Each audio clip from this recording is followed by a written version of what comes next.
The cost of becoming Jinxie. Oh my god!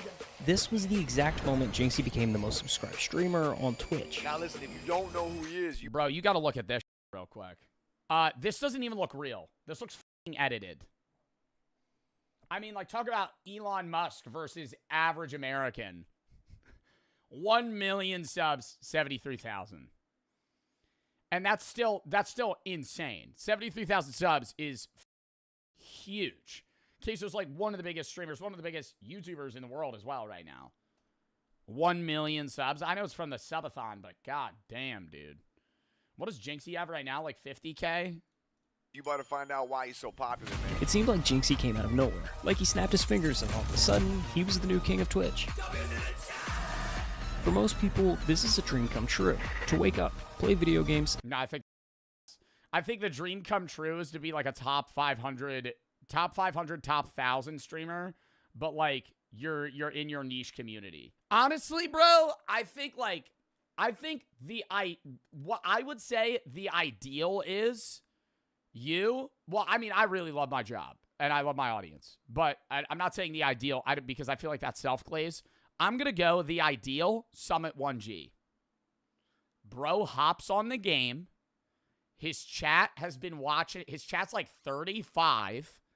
They've been watching him for 10 years. And he just plays fucking whatever game for 15 hours and hops off. But he doesn't cross-post much. Like, he just games and then gets off. He's never been... I mean, early streaming, he was probably, like, one of the biggest guys. But, like, he's always maintained crazy relevancy. But he's never, like, you know, spiked or dipped. He's always been, like, 10K viewers, 10K viewers, 10K viewers, 10K viewers. And it's just, like, held him consistently. You know, like, he has, like, the reliability of, like, a 9 to 5 in terms of, like, income. But he doesn't deal with, like, the spikes or the downsides.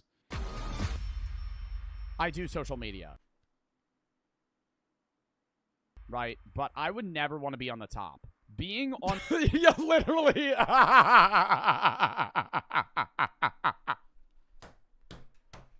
Yo, literally the same shit. Literally the same shit. I don't even know when I talked about this. The top is a curse. But what? Bro, it is. It is. It is. I will have that take, bro. Literally.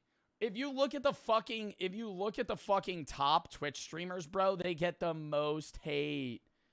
They get the most hate if you know them. Like, I'm going to go to English streamers because I know English streamers more. Bro, Kai, I feel like Queso's an anomaly, okay? Let's rule him out. I feel like does Queso get hate? He does. I know he does. Everybody gets hate. But I feel like Queso has a very high ratio of positivity versus negativity. But I think he still does get hate. But I think his audience is like, you know, I think his audience would die for him, if that makes sense. I think I'm going to say parasociality, but I think the loyalty behind Queso's fan base is like very, like ride or die type shit. Like, somebody shits on Queso, they're going to immediately like attack them, which I think is bad to a degree, but also like, goddamn, you know, people rep Queso. But anyways, as I was saying, Kai gets a lot of hate. Jinxie, Hassan, Jason, I don't know who Christina is, Ron, Adapt. These are also subs. It's not like the top channels necessarily on like performance. Let me actually go to English channels and then personality. But like, dude, literally all these people get like the most hate.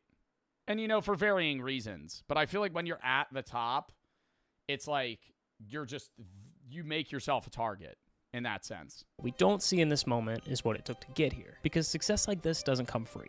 It comes with a cost. And for Jinxie, that cost was higher than most people could ever imagine. 639 hours streamed to an average viewership of 2. That's Jinxie, man. While his friends were out living their college... God damn, bro. He streamed 600 hours to 2 people. That's fucking dedication, bro. 600 hours to no one. Literally, 2 people, bro. That's like your mom, your dad. Nightbot, and a random friend. college years, Jinxie was alone, night after night, sitting in front of a camera, streaming to almost no one. Because it's not about the hours that they know about. It's about what you do in the dark room when it's you and your thoughts. For years, Okay, no, that was actually like hard, but I didn't expect Jinxie to say some like motivational ass shit like that. I feel like that's something I would hear in like a gym motivation clip, like a montage I'd listen to when I was like working out when I was 14. It's not how hard you get hit. It's not about how hard you get hit. It's about how hard you can get hit and keep moving forward. so low they didn't even register. 5 viewers, 10 viewers, it was a dream no one else could see. Every great thing that you will ever achieve is brick by brick, day by day, night by night. But the real question is, what exactly did he give up to reach number 1? His fucking life? Nicholas Stewart, or as we know him What the today, fuck are you talking about, bro? Jinxie streams all day, bro. What? Look at that motherfucker's hours. Like, comparable to anybody else, dude, it's insane. I stream averagely like 100 to 120 hours a month. Like, this is my stream stats, right? Like, I stream 100 to 120 hours a month. Queso streams around like 96. I think Queso streams 4 hours, hard cuts it off. Bro, average hours streamed a month for Jinxie is in the 200s. Yeah, it's been a little less over the summer. But like, bro, 263, 261. What is that per day? 263 minus or divided by 3. That's 8.7 hours a day every day in a month, right? So like if you're like removing like weekends, I mean, he streams, I don't think he takes days off. At least often, right? Like this is over the last, what, like 3 weeks? 19, 21, 22, 23, 24, 25, 26, 27, 28, 29, 30, 1, 2, 3.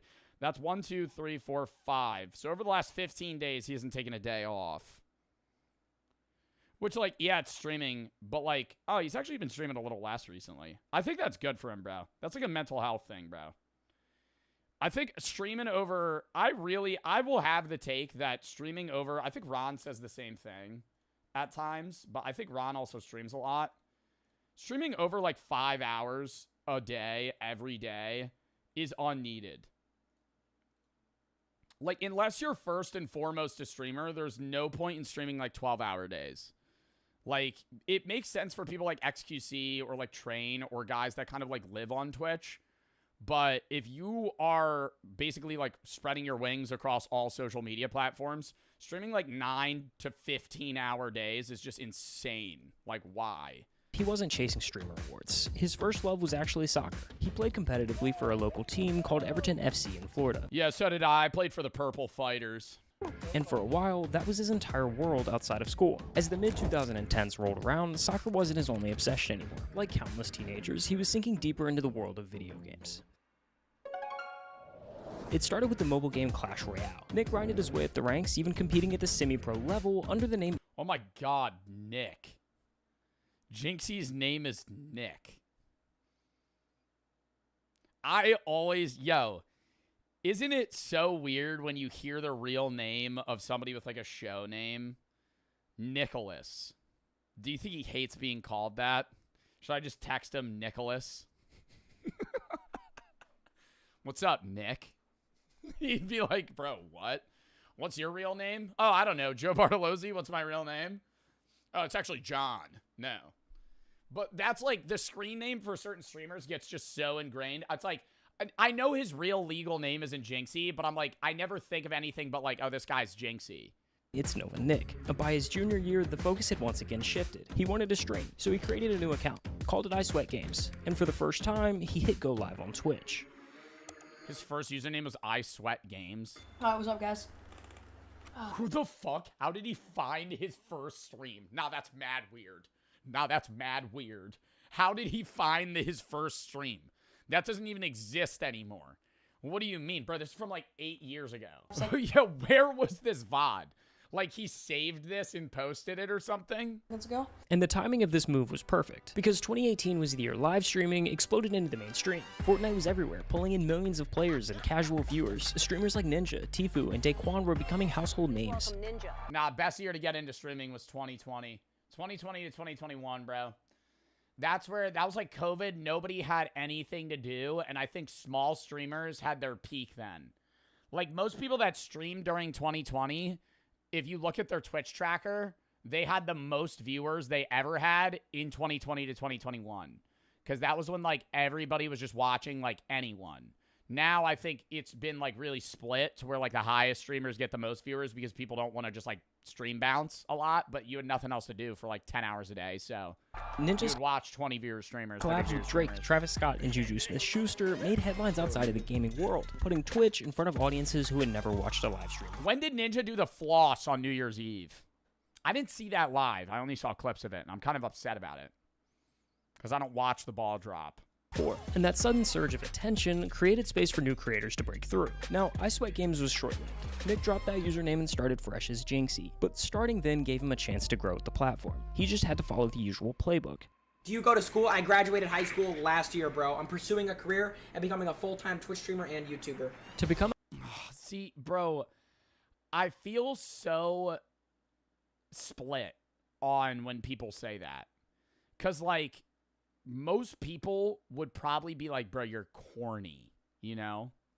And I feel like he probably got that hate.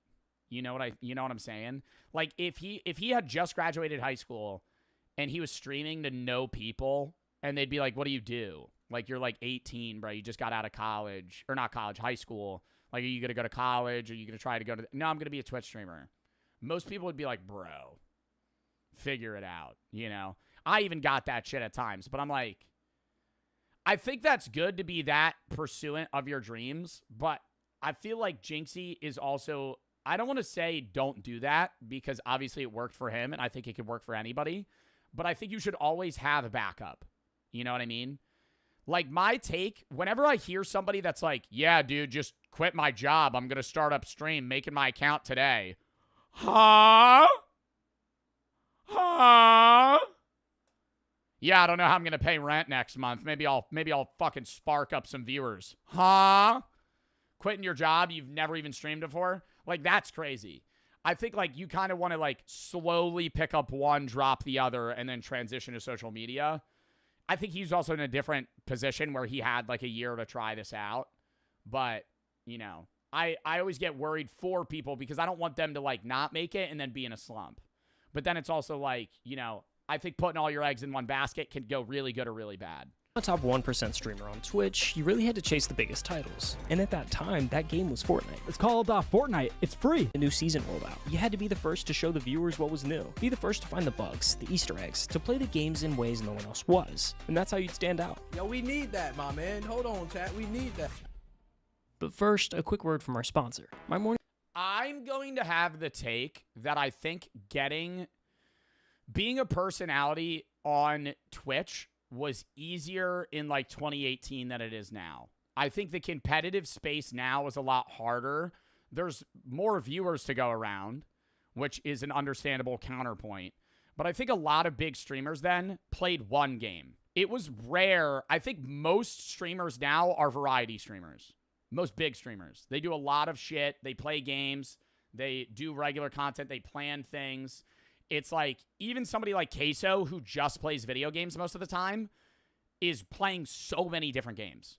Like, it was so common in 2018 for, like, 85% of the streamers you watch to either play only Call of Duty, only Apex, only Fortnite, only fucking Overwatch, only League of Legends, only whatever. Like, they never did anything else. It was just gamers, and they only played one game. And that's what you watch them for. Vanoss, YouTuber. During today's video, and let's get back to it. But when Jinxie was faced with this playbook, he ignored it. Instead, he went all in on Rainbow Six Siege. Dude, Siege is the greatest game on planet Earth. Siege at the time was practically on life support. I mean, Rainbow Six was barely scraping past 80,000 average viewers on a good month. And when you compare it to Fortnite's 78.3 million active users each month, it becomes pretty clear. Siege was the wrong game to bet on. Imagine not playing Rainbow Six Siege. And yet, Jinxie stuck with it, because even with all its flaws, Siege was different. My bet was on Knockout City when I started streaming. That didn't go as planned. That game doesn't exist anymore. Strategize in ways that no other mainstream game did. But choosing such an unpopular game came at a price. I'm 19. I'm pursuing a career in becoming a full-time Twitch streamer, full-time YouTuber. By ignoring the industry's biggest titles, Jinxie made his uphill battle even steeper. On a platform already stacked against smaller streamers, he was cutting himself off from the easiest route to visibility, and I highly disagree. Highly disagree. I think him going into Rainbow Six was an odd choice for sure. But trying to get into streaming and getting into streaming in the most popular gaming category is a hit or miss. Because you're entering the most competitive space. Jinxie entering Rainbow as early as he did enabled him to climb better in that category, right? So if people liked Rainbow, they would like Jinxie. If you like Fortnite, you would watch Ninja or Tfue or like any other, famous streamer of that game at that time. Seemed to care about. We stream every day. Most consistent Siege streamer there is. Every single day. For a year straight, Jinxie streamed Rainbow Six gameplay to an average viewership of just 5. And at times, it pushed him to the brink. If I could just get 1 follower a day, I would be happy. With so few people watching and stagnant growth, he seriously considered walking away from streaming altogether. My friends, my teachers, guidance counselor just said like, oh, you're wasting your time. You're not going to be a streamer. It's a Yeah, and then you go up to them and you fucking hit a fat money spread up the arm. Jinxie makes what his teachers make that were making fun of him in 8 hours in what they make in a year. Like their yearly salary Jinxie's making in less than a day. And those motherfuckers are clowning on him. Like I think that's a different thing. Teachers I think should be obviously directive in a sense of like, hey, I think this is how I can help you best.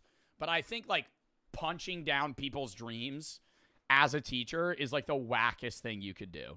Not realistic, that too. As exhausting as it was, he kept streaming, day after day, doing what he genuinely enjoyed, holding on to the belief that maybe one day it would pay off. 5 viewers, he's grinding. He's on the grind! As he got better at the game, the Siege community began to tune in. Slowly, 5 average viewers turned into 15. 15 became 50. You guys are freaking crazy, bro. And by June, his Twitch following had jumped from just 300 to over 3,000 followers. Bro, we're at 993 viewers. Can we hit 1,000 viewers, bro? But in the summer of 2021, he hit a wall. 1,500 average viewers. The reach of Rainbow Six had hit its limit. Yeah, he hit a wall, but I think he did hit that wall because Rainbow at its time wasn't that popular. But even then, that's not a bad wall to hit, right? Like, you could be a full-time streamer on 1,500 viewers. There's so many, half of the guys I stream with, bro, like, I think, like, Puffer and Pezzy and a lot of those guys, they average around, like, 2-3K. I think Pezzy's around, like, 1,400-1,500. You could rip that. Like, that's easy. That's easy to fucking run that, for years. If you can maintain that niche of a community. I averaged 1,500 viewers for a long time. Most popular players in the space, and even having a personal charm in the game, no one outside of the Rainbow community cared enough to tune into the streams. For almost an entire year, Jinxie sat there, at 1,500 viewers, making enough money to not have a job, but not enough to really live a life.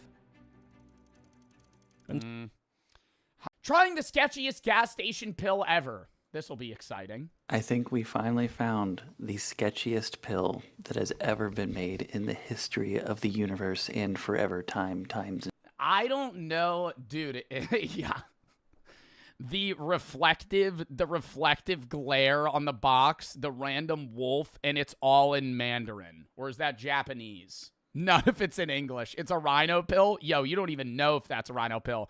Seeing that it has a wolf on it, I'm assuming it's probably like a honey pack. Oh my god, dude, just these thick blue pills. I don't think I would take that for any amount of money. And I almost did salvia.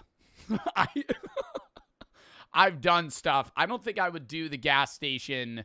I don't think I would do the gas station wolf pill. I don't know. You almost did what? Salvia. I almost did salvia. This was way back. What is that? Oh, I almost ordered salvia online, dude. This is a whole fucking... This is back when I first got into, like, mushrooms. I was like, man, I could handle salvia. And I'm fucking so happy I didn't do it. because, bro, I watched so many stories about people taking salvia, having the worst time ever. Yo, that was like, I'm literally on the website in my cart, ready to order that shit. That mean things. This thing looks sketch as heck. I got sketch as heck, bro. Where did you find that? Lang Yi Hao. I got this at a Asian grocery store in Delaware County, and I'm keeping the location of that store a secret because I fear retaliation. When I saw this thing, I couldn't believe what I was looking at. What, like the store owner's gonna fucking kill you or some shit? What do you mean? Like, this is just exceptionally creative. And I will be trying it here today, and Oh my god, what do you mean he's gonna try it? Like, is he to give us a review, play-by-play? All right, so we're taking the Lang Yi Hao gas station pill that I got from an Asian market. So I'm noticing some arousal to things that I normally wouldn't be attracted to. I'm going to see if some of my friends want to try it as well. Typically, See if your friends want to try it. You do a little group sesh. All right, we got six blue pills. Everybody take one. they either say yes and then don't do it, or they just laugh at me and then run around and tell everyone in the neighboring neighborhoods what I had just asked them to do. So I think I have a few friends that I could just hand this to and they wouldn't even ask questions. Dude, that's what's fucked is like there's a type of person that's so trustworthy. Like I know, yeah, somebody said, yeah, me. Hell no. I guarantee you there's probably two people I know that I could loosely hand them the pill and go, do you want to take that? Without a question. Pops it right back, swallows it. Chris? I don't think Chris would just take it. Chris would ask me what it is. If I told him it was a gas station boner pill, then he would be like, okay, yeah, sure. all right. But he would be like, this is an acid, right? Like, he would be like, this isn't like a hallucinogen. Let's take a look. That would be Chris's response would be asking me if it was like 1,000 milligrams of weed. Look at this thing, figure out what's supposedly in it, and then see if it does anything. I'm Grant Harding. I'm a licensed pharmacist in 4 states, and I like to review quirky little medications for you guys. You're a licensed pharmacist doing YouTube videos where you try gas station boner pills. What is this YouTuber? And this one takes the cake. This is the sketchiest thing I've ever seen in my life. So let's look at this and then see what happens. Dude, I feel like people talk about these all the time. Do you guys see this shit at gas stations? I see honey packs. That's the only thing that I've ever seen in person. I've never seen, like, one of those comically large rhino pills. Never. A wise man once told me, you know something's sketchy if it's super reflective everywhere. It looks like I'm opening a fucking Pokemon pack. Nobody ever told me that, but I think that's a good rule of thumb. Look at this thing. $20? $20? Bro, that means this shit has to work, right? 1, 2, 3, 4, 5, 6. You get 7 pills? We got some English characters, mostly Chinese. We have a Okay, so it's Mandarin. clock that points to a time of the day that doesn't really make sense. I guess it's like 11. It's a little past. It's a little past 11. It's like 11:02. 11:01, maybe? I don't know. No clue what this is supposed to say. There's some characters in this little reflecty thing. 500. Is he going to translate this, or is he just going to fucking raw dog whatever the fuck this is? I would need to know what's inside, right? 100 milligram of what? Is that a proper dose? Nobody knows. On the back, it glitters like a disco ball, and I suspect this is so that you get blinded and then accidentally pick this up and purchase it instead of something else.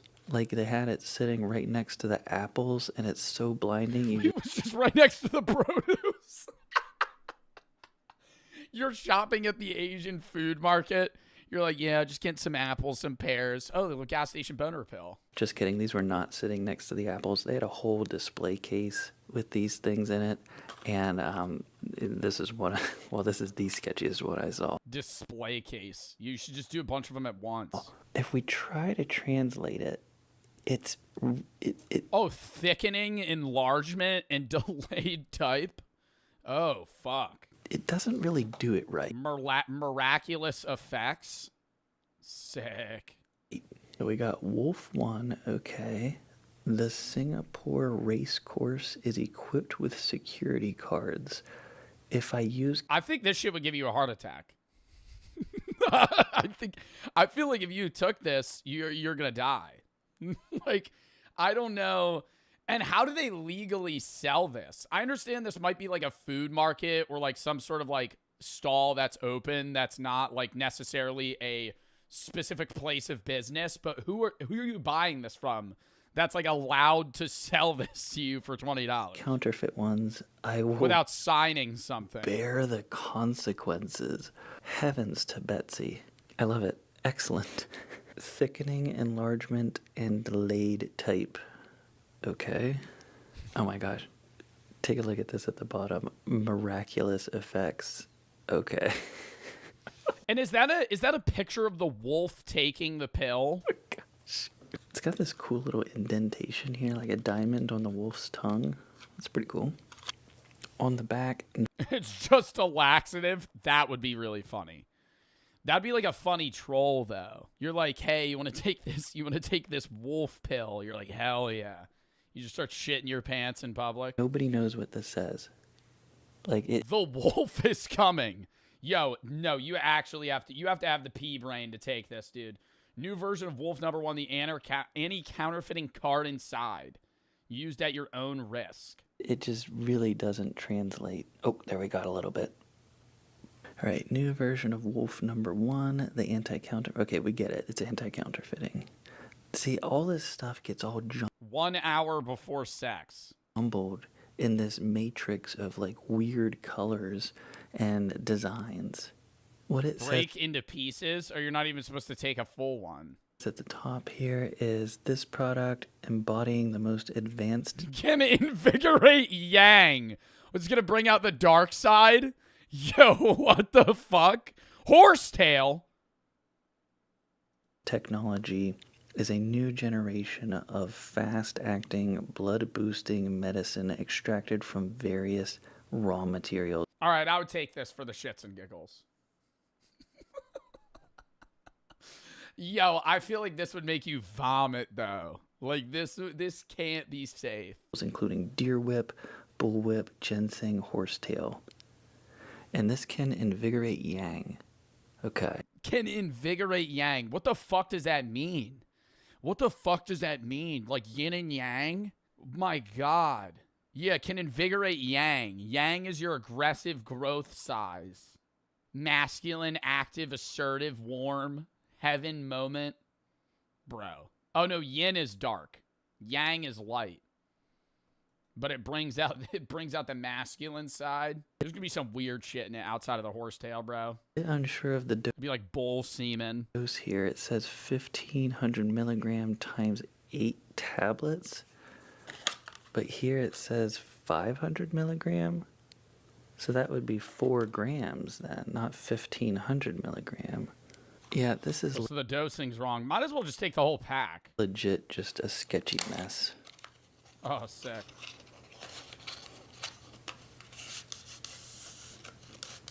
Oh, there's a pill missing? That's even better. There's a pill missing. Oh, fuck no. Somebody's tampered with the product. Oh my gosh. What do we have here? Why is it to the side? Like, this makes sense. Why is there one over here? Is it not meant to be there? It's like a little collector's pack. This one is missing because I took that out earlier. Oh, okay. I was gonna say, bro, I'm not taking that shit if I open the box and there's a pill missing. It was fully Somebody pop that shit out like you're using that Trident gum. intact when I bought this.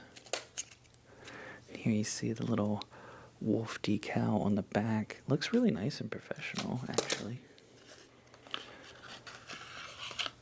And in here we have our little trading card. I guess you're supposed to, trade these with your friends. Lord only knows. Wolf 1.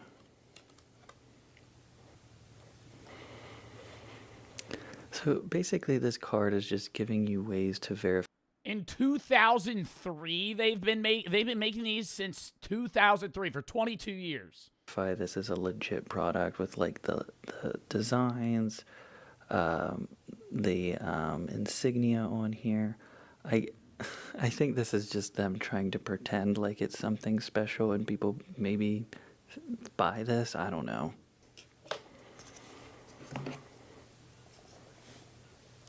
Bullwhip, ginseng. The drug effect can last up to 2 days. Yo, you would have to go to the hospital. You would have to go to the hospital. You take a fucking boner pill and it's rocking for 2 days. You would literally have to go. You would have to go to the ER. That's like not safe. Seahorse, 48 hours? sea snake, starfish, etc. Oh! Seahorse? Seahorse, sea snake, and starfish. So they're just putting random animals in this, etc. What does that mean? There's not really... Like, you could do etc. if it was, like, seasonings. You're listing a bunch of random dead animals that you put in this, etc. What's the etc. after seahorse, sea snake, and starfish? Eel? I've seen this before. Jellyfish? Shark? When they put etc. there, it's like, hey, we're the sketchiest thing in the world. I love it whenever ingredients of things that you ingest into your body just say, and some other stuff. As far as these ingredients go... oh, well, it's just minimal, you know? It's like probably like less than 1%. They don't really need to tell you. I really don't know. Aphrodisiac product that can quickly nourish the kidneys and invigorate yang. No, I mean, ginseng... Regulate chi. Regulate chi and activate chi. I mean, ginseng does help with Yo, they're acting like this is going to give me like a peace of mind spiritually. energy. Bullwhip, I'm not really sure if that's a mistranslation or not. Seahorse, sea snake, starfish. Like, I can't imagine those do anything. I'm sure if you Google it, it'll say something or another, but I mean, it's just not really descriptive. Like, the way this is written, it's like there's a whole starfish in here. What kind of starfish, you know? It doesn't really tell you. Do not mix with any other medications and do not use again within 24 hours. Okay. But then over here it says it lasts up to 2 days. So... I mean, are aphrodisiacs even a real thing? I thought that was like a fucking myth, bro, when people are like, chocolate's an chocolate's aphrodisiac. Snails are an aphrodisiac. Every motherfucker, bro, that eats oysters. Anytime I'm with somebody who's eating oysters, you know these are an aphrodisiac. Thanks for telling me, man. In order to show you the full sketch dieselness of this, I have to break one open. Why does he have gloves on like they're gonna like fucking, it's gonna like burn through his skin? You're gonna take one of these. I have done this before, but look at this. So here's the pill. DL, it says on one side. Doesn't it kind of look like it was painted with like actual like house paint? Like not food dye. It kind of looks like you painted like an egg. And on the other, apparently. It's this very nice, pretty shade of blue. What does But DL look mean? what happens whenever I break it open. This does not look professional to me. Looks like baby powder. See, the breaking side is not like a uniform split. It's all jumbled, it's all crumpled. It doesn't look like the ingredients were milled well together. Like, I think it's missing agents that we add in real... Yo, I want to go to the factory so bad where they make these. Like, there is a place somewhere in China where they're at right now, they're manufacturing these. Like, they're like, and who are they selling them to? Like, businesses are buying these in bulk to fucking deal to people? medicines to make them blend better, and I don't think this has that in it.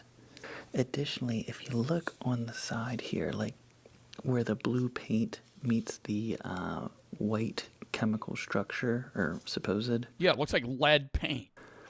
It's very clearly just painted on here. Like, these are just tablets that they made, and then they dipped it into some dye. It wasn't, like, actually coated or anything. Although those things in and of themselves aren't necessarily bad, it's just not consistent with a well-made product. So this is, like, getting I love how he's reviewing this like it's the new iPhone. Like, we're 8 minutes in, he hasn't taken it yet. He's, like, breaking it open, looking at all the ingredients. This is not a well-milled product. I could tell they didn't really put their heart and soul into this. sketchier the more I look into it. I can't wait to take this. You think he's ever done a rhino pill? Before I ingest this supernova of serenity, I want to take my blood pressure first. This is something I've been doing to try to see if there's any, like, physiological effects at all going on here. So I got my little blood pressure machine here. Let's test it out. This is our baseline. So 137/87, 114 Not bad, not great. heart rate. That's Could be a little bit lower high for me. Yeah. But that's what we're at right now. I got another Oh, one of no. these taken out here. Okay. The blue mystery pill all the way from the east. Oh, the Steelers mug.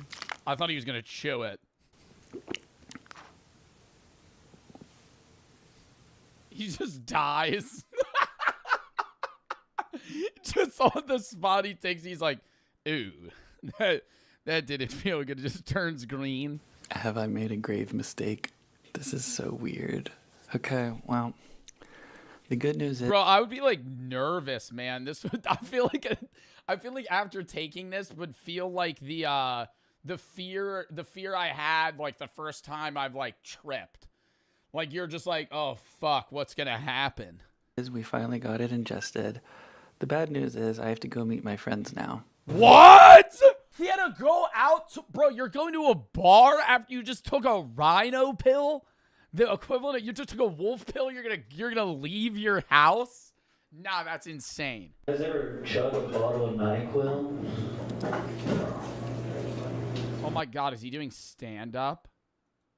Posted a video of it the other day and someone messaged me and said, mentally challenged. Oh. I said back. All right, but this bit would be really funny if he was just like, you know, just rocking a stiff. He's like, he goes and does the worst bit ever. Yeah, tough crowd. Does the worst bit ever after the rhino pill. Challenge accepted. Oh my god, nobody's laughing. That was not fun at all. You know what this... You didn't have to do that. What is that a part of the experiment? You just made yourself go do stand-up. second worst feeling in the world is? Standing on stage and having a crowd of people laugh at you. You know what the worst feeling in the world is? Standing on stage and having no one laugh at you. Oh my gosh. I didn't even get to talk to my friends. Hardly any of them were there. I kept asking people if they wanted to try my sketchy Chinese pill, and they all... Oh my god, this guy at a bar walks up to me and is like, you wanna eat this? See, now that'd be kind of scary. This dude just pulls up to you at a dive bar on like a fucking Thursday. He's like, you want to take this fucking wolf pill with me? I just popped one 30 minutes ago. No, I think I'll pass. all said no. They looked at me like I was crazy. Like, I just want a friend to try funny pills with, and none of them would do it. They were just like, oh, that's weird. I asked one guy, and then I asked the second guy, and then the first guy saw me asking the second guy, and he's like, did he just ask you? And he's like, yeah. He's like, you gotta stop doing that. It's weird. I was like, oh my god. He's just walking to every guy at the bar being like, you want to take this wolf pill? Yo, there's no way. And then everybody at the bar knows who he is. Oh, stop.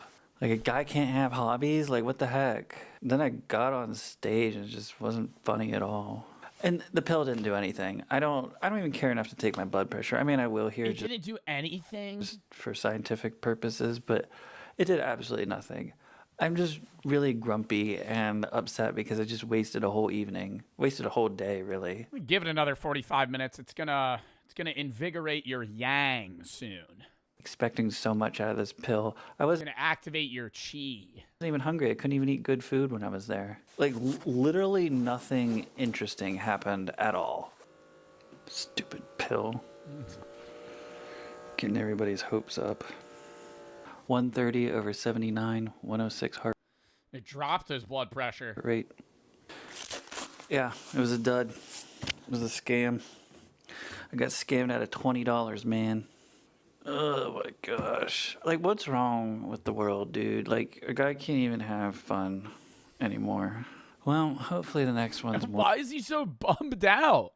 He really wanted that pill to work. Bro, what was the ideal high that you would have had from that?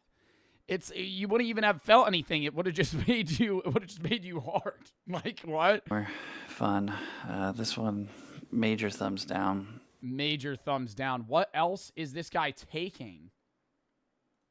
Oh my God. Exploring the world of animal medications? Is he just taking pills he's finding at Tractor Supply?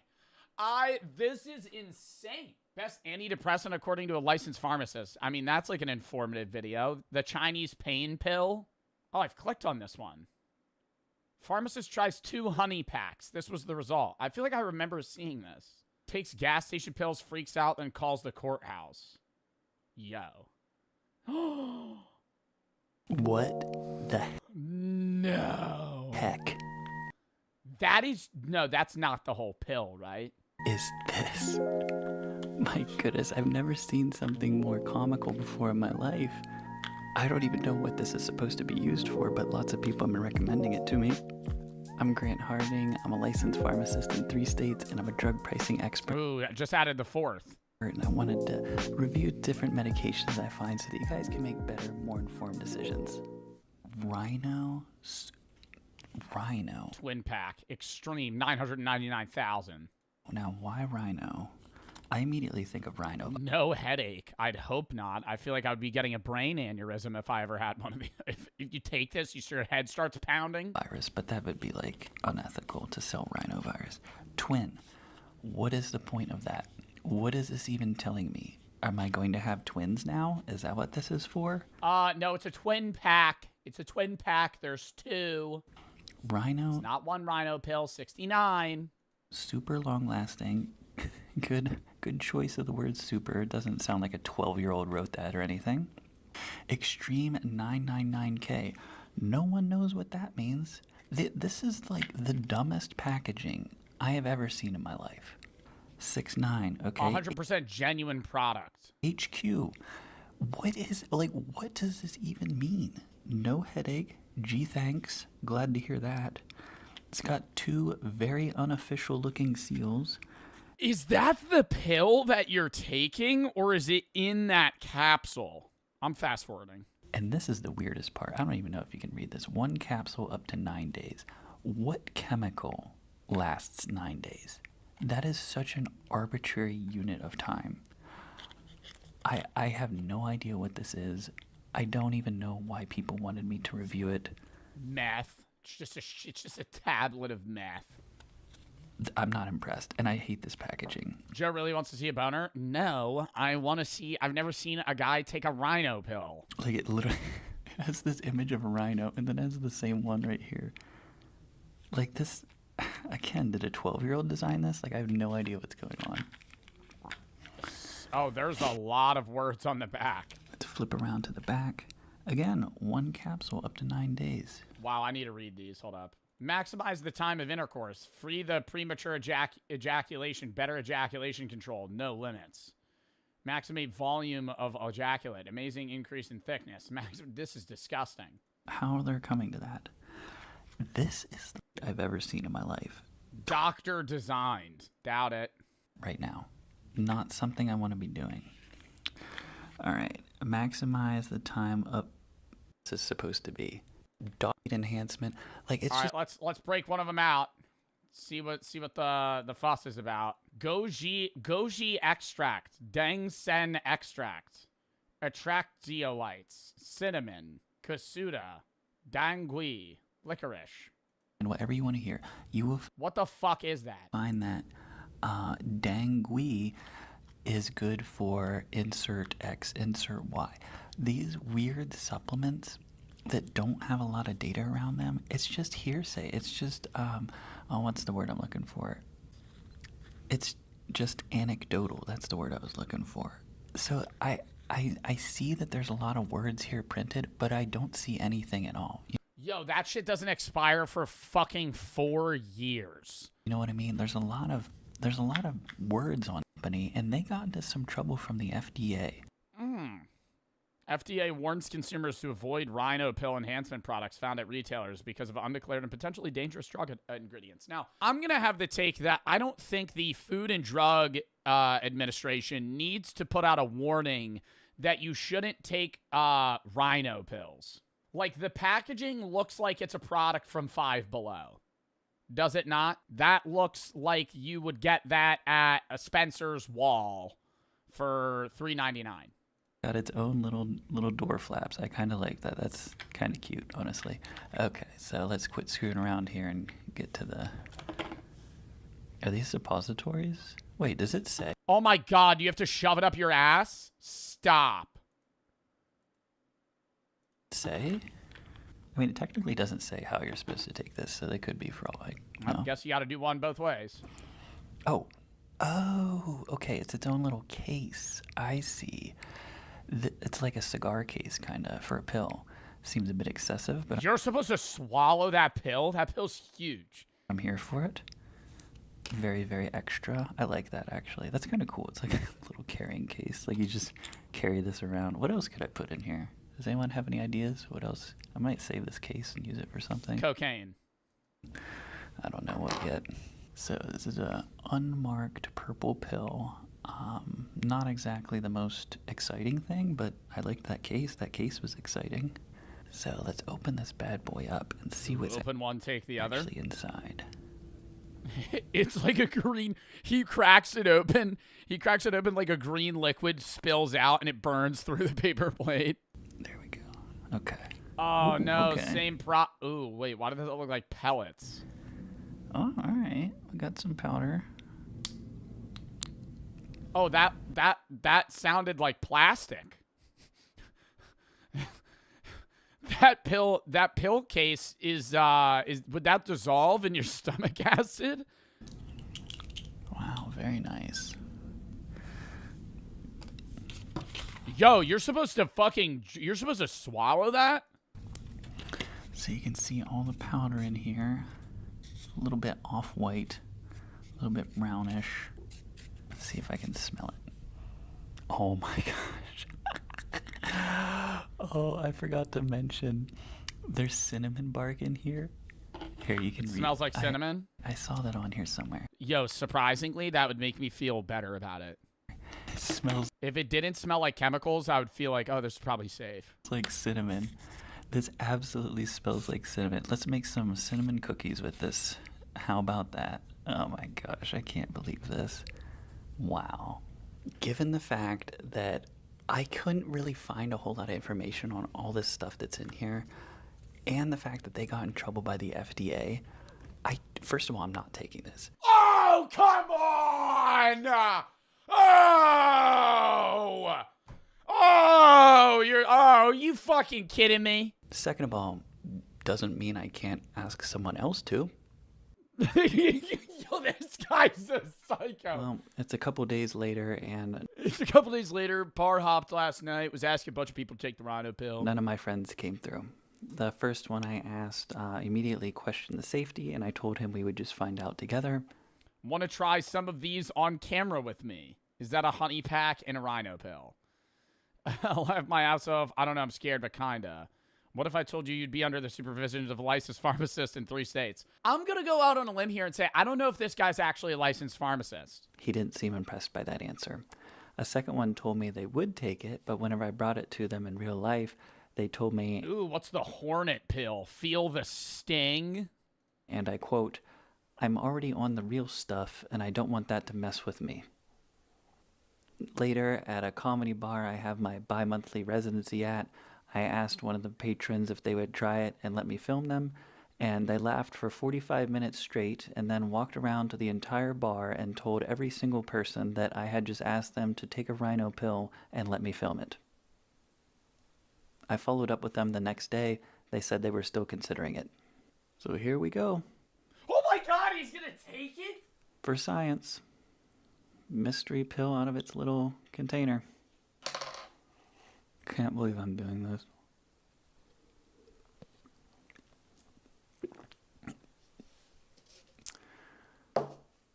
Well, let's hope that was safe and effective.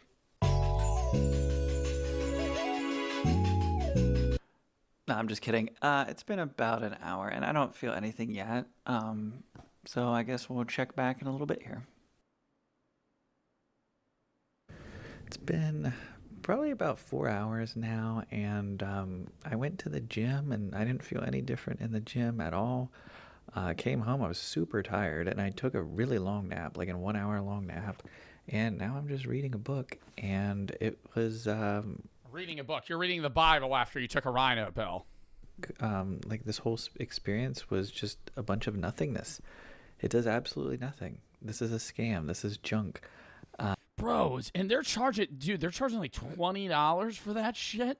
That's insane. Taking a rhino pill and reading the Bible is top tier comedy. Larger, harder, stronger, I don't even know what that means. Work ethic.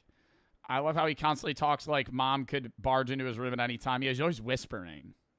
He's always whispering. Crash Out's got licensed pharmacists in 3 states and one of the other country's leading drug price experts. How Wawa is beating fast food companies at their own game. Before we even get into this chat, who knows what Wawa is? Who knows what Wawa is? If you don't, it's basically 7-Eleven, but better. It's a superstore gas station. I would say the equivalent of a Wawa. Wawa's like northeast/east. I would say for like southern people, Buc-ee's. Buc-ee's a lot larger, but people perceive Buc-ee's as the same way that people in the northeast perceive Wawa. A very loved store, right? All the athletes, you know, get sponsored by Wawa. Most Eagles players are sponsored by Wawa. Not most, but a lot. Thanks, Shorty. My bag. Hello, would you like to try a sample? How are you today, sir? Do you have a rewards card today? It's Sample? They ain't ever dealing out samples in Wawa. That was straight for the video, bro. That pissed me off. There was never somebody Kim outside of fucking Wawa handing out samplers. Would you like to try a sample? Never. How are you today, sir? Do you have a rewards card today? It's 10 a.m. on a Monday, and we're at a Wawa, one of America's largest convenience store chains, right outside of Philadelphia. 8:30. Have a great day. Gobbler's back. And you're stuck behind the guy that's getting 9 packs of cigarettes. Yeah, let me get one of those. Let me get one of those Camel Crushes on the top left. Yeah. Do you have any of that? Do you have any of that Red Man chew? Oh yeah, I'll get one of those. Yep. Then he pulls out a wad of cash, but it's unorganized. That's a casual experience at Wawa. Pulls out a fucking wad of cash. It's just like, it was just in his pocket. It wasn't even in his wallet. Just fucking, yeah, let me just rummage through here. Just pulling out fucking a $5 bill, a 20, a 10, a 50. He just has it all. Today's the first day of the Gobbler. Oh, don't get me started about... I'm a Gobbler hater. Dude, the Gobbler is this... If you don't know... Okay, see, I'm talking about this like people know what this is. The Wawa Gobbler is this big promo they have at this store, like, for a month straight. And they're like, dude, come get the Gobbler at Wawa. And they get, like, Saquon Barkley and Jalen Hurts to be like eating the Gobbler. Yo, it's fucking disgusting. It's an entire Thanksgiving meal in one sandwich. It's limited time offers inspired by Thanksgiving. Food has helped Wawa build a yuck. fiercely loyal fan base. What some call a cult-like. Now that's a little extreme. Getting a Wawa tattoo? Oh, no. I love Wawa. I don't even get gas. I get food. I love their products. That is a lot of people. They're phasing those out, but they used to have, it used to be like a 7-Eleven where you could just get food, but now most Wawas are also gas stations. Patrick Welsh, Wawa customer. Their sandwiches, their coffee. I love their sandwiches. They even have some cool selections for drinks. It's really just a great old time. Any cult following starts with each customer, each visit, each transaction. Hey, Chris Geisens. He spoke at my high school. Turning in it. Hey, Chris Geisens. Rock on. CEO of Wawa. To something more than it should be. We have 5 minutes with our customers. Make it the best 5 minutes of their day. Have a nice day. Expansion has been rapid. Revenue has more than doubled. And it's a little stagnated here. Uh-oh. That worries me. Wawa. Wawa. Wawa, what the fuck? And it's we need to be on the up and up. We got to spread worldwide. We're making a monopoly here, Wawa. What are we fucking doing? We're at 18.9 billion, 18.8. That's bad. Revenue has more than doubled. And its workforce has grown by nearly 90% over the past decade. But competition is fierce. Yeah, half of those people are New Jersey gas attendants. But competition is fierce. Convenience store chains are perfecting food. And fast food chains are expanding options and offering value deals and more customization. You're going to see... Dude, the order screen at Wawa is like the perfect UI. Chat, you have never... If you're ever in a state that has a Wawa, go there. It's not going to be some mind-boggling experience. I'm not going to sit here and say, like, your life's going to change, you know? But if you go to a Wawa, you're going to leave that and be like, wow, that would be, like, really nice to have. You know, open 24/7, they always have, like, a bunch of meal options. It's like a million fast food places in one. You could get salads, hoagies, sandwiches, soup, mac and cheese, hot dogs, milkshakes, smoothies, re-energy fucking, like, juices. It's like, dude, it's fucking espresso, cold brew. You can fucking get anything at a fucking Wawa. Whole pizza, you get at fucking Wawa, you know? Lotto tickets, Zins. Maybe heroin in the back, but they're not associated. It'd be another guy. Gamer Sups. Try it. Code BART. 10% off. Free shipping. Free sample pack at checkout. You could get cups.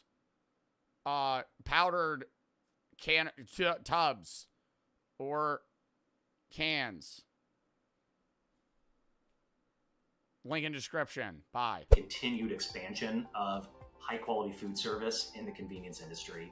And if anything, the quick service restaurants better watch out, because if you can get better food faster at a gas station, that kind of changes everything. But with an estimated $18.8 billion in annual revenue and nearly 1,200 stores, Wawa is holding its own against public players like 7-Eleven and Casey's. Yo, fuck Casey's! Yo, fuck Casey's for the motherfucker! Yo! Earlier before this stream started, or earlier before this video started, some motherfucker in my chat was like, oh, Casey's is better than all of them. Yo, 2,800 stores, 15.9 billion in revenue. 1,100 stores, 18.8 billion in revenue. Which one's more successful? Honestly, if you crunch the numbers too, I'm pretty sure Wawa's even doing better than 7-Eleven. Per Wawa is making more money. How many stores do you have? 0. So can it keep up the momentum? What a fucking awkward intro. God, a millennial pause. Just 2 miles away, at Wawa's headquarters, the Innovation Center is testing new hoagies, or subs. Bro, they're hiring people. What is that?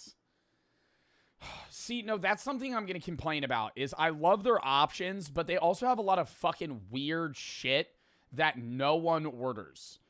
Like, because they just have a million. Okay, so they have fucking 300 ingredients, and they go, we're just going to make 85 different things that have these ingredients in them. So then they just hire people to, like, come up with these weird ideas. Stop having that shit. Just have everything be custom and let me put it on it. So, this is something I'm going to complain about. They came out with this panini sandwich. It's a panini with turkey, cheese, garlic sauce, honey hot sauce, and mac and cheese. It's amazing, okay? I have a few things I would like to change, all right? I'm going to order it, but I have a few things I'd like to change.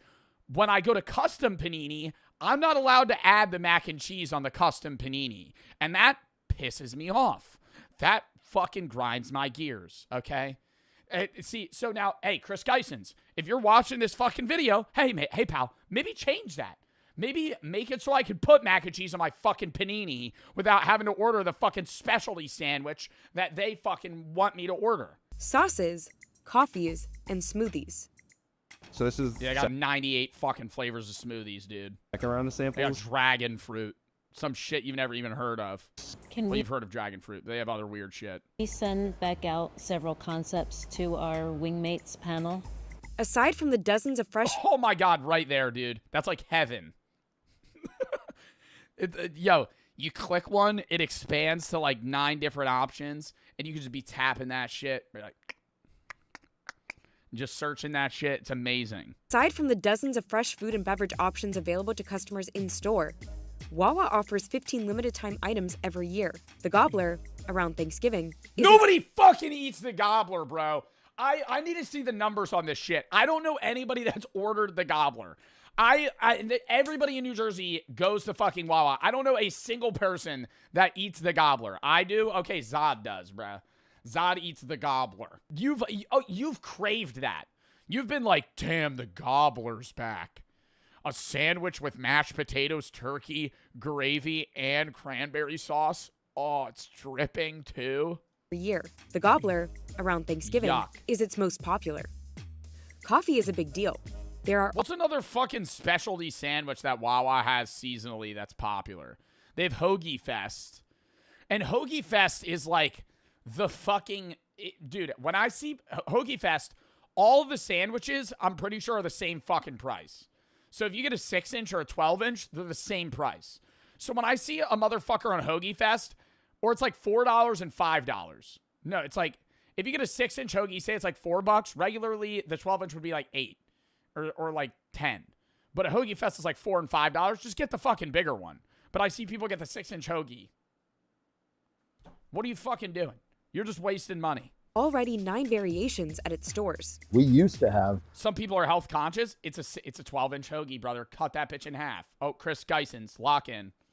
Different third parties, Dunkin' or Pizza Hut was part of our offer here. And customers said to us, we trust you, we trust your food, we trust the brand you are. And so now every product we sell here that's food or fresh beverages or Wawa branded. I think it offers a nice tart flavor. All right, I'm gonna get some slurpant. A focus on food is... All right, we're getting a little snobbish with the science here for the Wawa. I mean, dude, the people that are getting the coffee are pulling up at 4 a.m. They're truckers. It's paying off. Customers who shop at both Wawa and quick service chains Burger King, Wendy's, or Starbucks have been shopping more frequently with Wawa than with the others since 2023. And breakfast is the clear winner.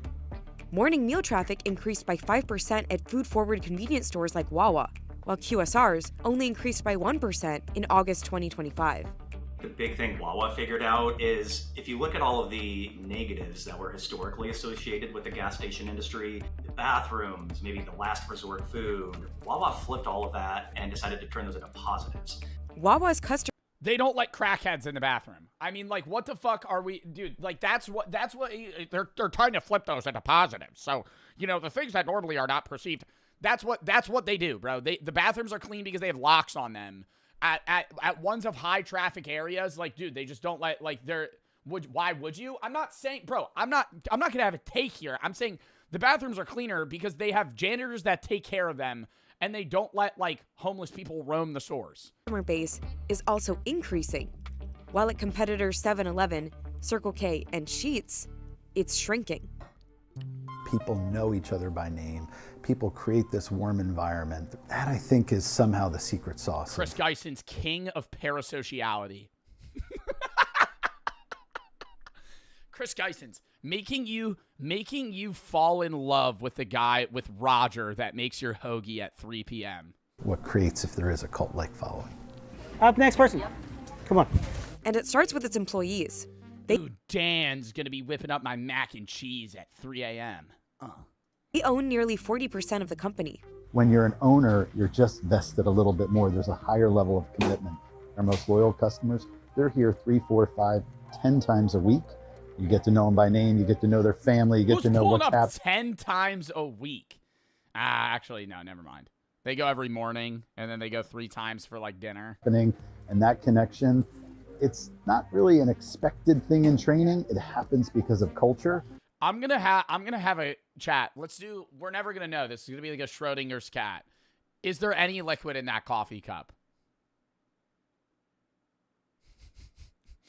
Is there any liquid in that coffee cup? Or is he just holding that?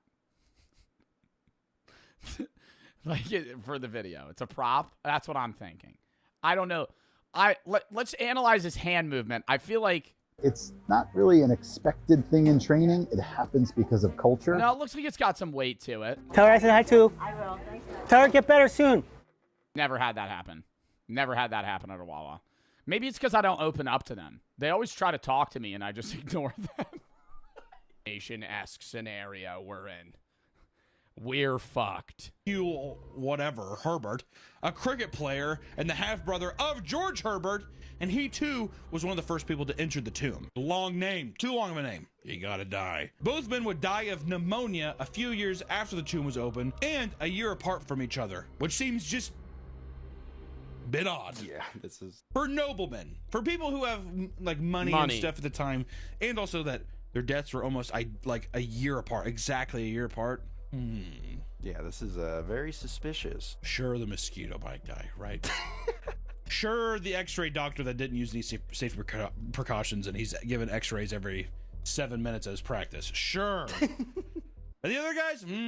I don't know. Howard's secretary would... So did they not used to, like, stand behind a wall or some shit when you would get x-rays? Because x-rays are radiation. You're not supposed... Like, if you got an x-ray every day, that would be really bad. That's why they always leave the room. So they used to just stand there. All right.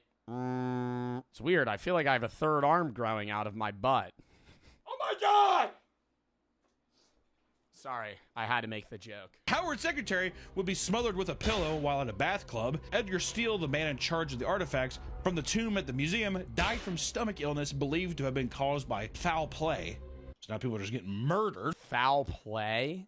All right. And lastly, another museum worker in charge of displays was found dead in his bed from an unknown cause. An unknown cause! Just dead. He's gone. Do you think it was that easy? And the mummy got him. I don't know. I feel like... It is weird that... Do you think that was a genuine curse, chat, or just like a weird set of circumstances? I feel like it is weird. It's the most convincing out of all of them. The only thing that would make it more convincing is if they all died in unprovable ways. You know?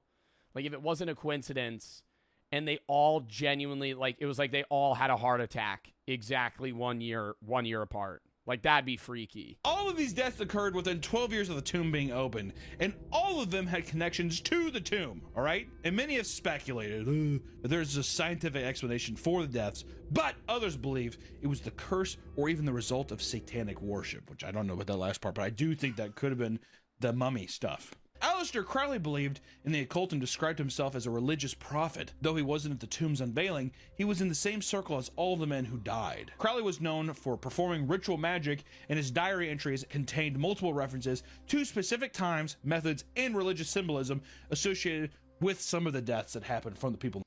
I don't know, bro. Some of these images I'm seeing... Big funny hat, bro. He had like a ball in between his legs, and he was like, why is he giving the crazy eyes to the camera every fucking time? God damn, just smile. Fuck. To note that Crowley was in London at the same... Like, that is not his resting face. ...time of each of these deaths. Like, or just like make it like, I think he did it. And all of those convicted of the crimes were his friends. If you manage to escape the curse of the mummy, you can expect to see plenty of other ghosts walking the valley at night. The most commonly spotted is a chariot driven by a small man who rides only at midnight. It is said that the sounds of horses pounding on the ground and whips cracking are common before it approaches. Witnesses describe the chariot differently, with some claiming it blazed as it passed by. It's totally lit on fire. Hey, that's just not a little... Part of me thinks with a lot of these things that, like, the latter half of the witnesses of, like, the ghost creatures are just, like, trying to be a part of the group, you know? Like, I would get maybe the first person being like, I think I just saw a fucking ghost chariot. And then somebody else, like, a month later being like, I think I saw a ghost chariot. and then that gaining traction, and then every other tourist being like, yeah, I saw it. And it was on fire. Because you have to one-up them, you know? You gotta have a better story than the person previously. They saw a fucking chariot and heard whipping noises. I think it was on fire. And I'm pretty sure he was kicking a soccer ball. I think he might have been holding a lightsaber. Our last stop takes us to a little closer to home on an island just south of Mexico City, known as the Doll Island. Julian Barrera was a simple man who owned an island in Milko Canals. While he lived a relatively normal life, he would often collect dolls and nail them to the trees, as well as hang them from branches, believing it would prevent him from evil spirits. Or he was a psychopath, and that's just scary. As the collection grew, the dolls began to talk to him and soothe him to sleep. Yeah, I think he's just insane. He would go to the dumps and look for dolls to bring back to his island, where he would dress them up before hanging them alongside the others. Though the exact reason why he started collecting them in the first place is unknown, most people believe it's because a young girl drowned near his island. That he collects dolls. Probably to appease the ghost. Exactly. I feel like he drowned the young girl. We don't know that. You're making assumptions that are probably true. But we don't know. The story goes that the girl was swept away by the current while playing with her sister. Her body, along with the doll, floated to Julian's island, where the dolls spoke to him, and the girl... Oh my god, and now he feels like he has to just do this so she doesn't haunt him. ...his voice demanding the doll back. Annabelle. Annabelle reference. So to ward off evil spirits, he nailed the dolls to the trees, but one doll wasn't enough, so he continued to hang more to appease the anger. I don't know. Do you think the doll... don't you think the doll wouldn't appease it? It would just invite more of the evil spirit? You just got to start pinning John Cena WWE dolls from the year 2006. The more dolls he collected, the more word spread about his That would defend you. island. And eventually, people just start pinning dolls of The Undertaker. People were leaving their own dolls. And in total, there are over 4,000 dolls, making it the Guinness World 4,000 record holder for world's largest collection of haunted dolls. All of this went on until 2001 when Julian and... There's a fucking... Guinness World Record sucks now. I'm sorry. There's anything and everything's a fucking record. If you really tried your hardest, you could have a Guinness World Record. Because there's thousands of them. And it's like, why is that a record? Who's going for that record? The largest collection of haunted dolls. I would get the largest collection of dolls. I could see that being a record. The largest collection of haunted dolls. Why is that a record?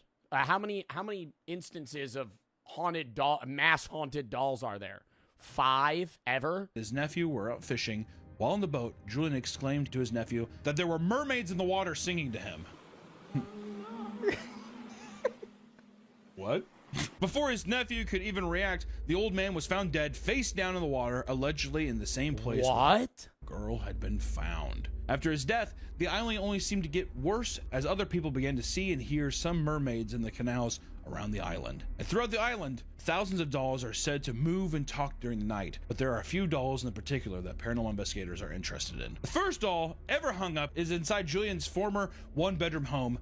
They have specific dolls that are more haunted than others? I thought it would just be the whole island's haunted by the fucking dolls. People who have gone near it have claimed to hear it talk and demand for more dolls on the island, which is fucking creepy. Also, just want to say, too, the visual of tons of those, and then to think at night they all start talking, that's pretty scary. Yeah. That's kind of a cool visual. $4,000. If the doll asks for more dolls, you just bring something that's not on category at all. You just show up with like a Bluey plushie. Is this okay? It's all I could find at the gift shop. You bring Elmo. Just fucking staple him right to the tree. Dolls talking. 4,000 dolls being like, all right. No wonder Julian's just like, the mermaid sing to me. You know what I mean?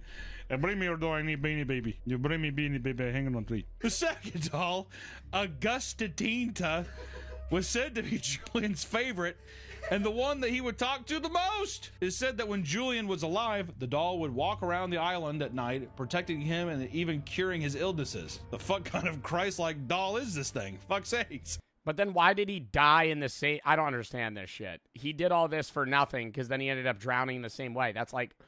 I feel like this is just like a tragic sequence of events. There's a small shrine that surrounds Augustinita where people leave small offerings in hopes that she will protect them too, which is fun. Mr. Beast goes there. All right, guys. So this is the most haunted doll of all of them. And usually it's customary to leave some sort of offering so it doesn't haunt you later. And look what I have. It's just a fuck.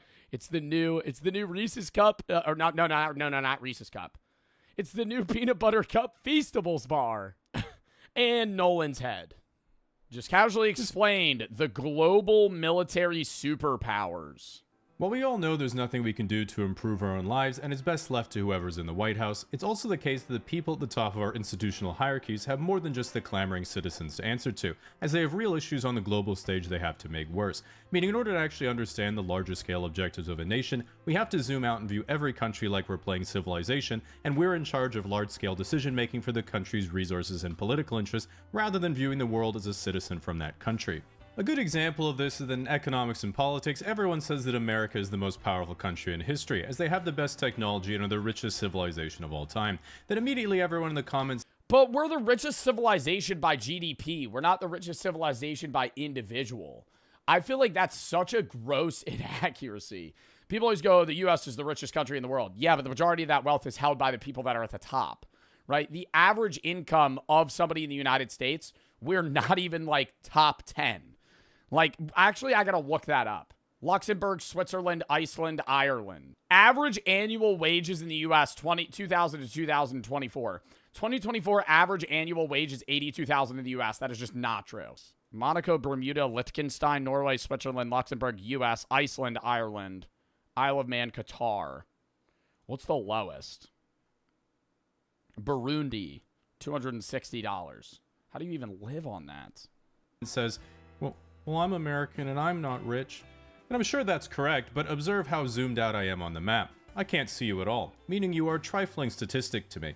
Similarly, what's clear both in real life and in video games is that the most significant threat to your empire is other nations enacting military force toward you while you're just trying to get your supply chain together to make light bulbs. For this reason, I wanted to look at the most powerful nations on Earth in terms of military might, which means looking at all 7 nuclear powers in the world, starting with the weakest and moving up to the strongest.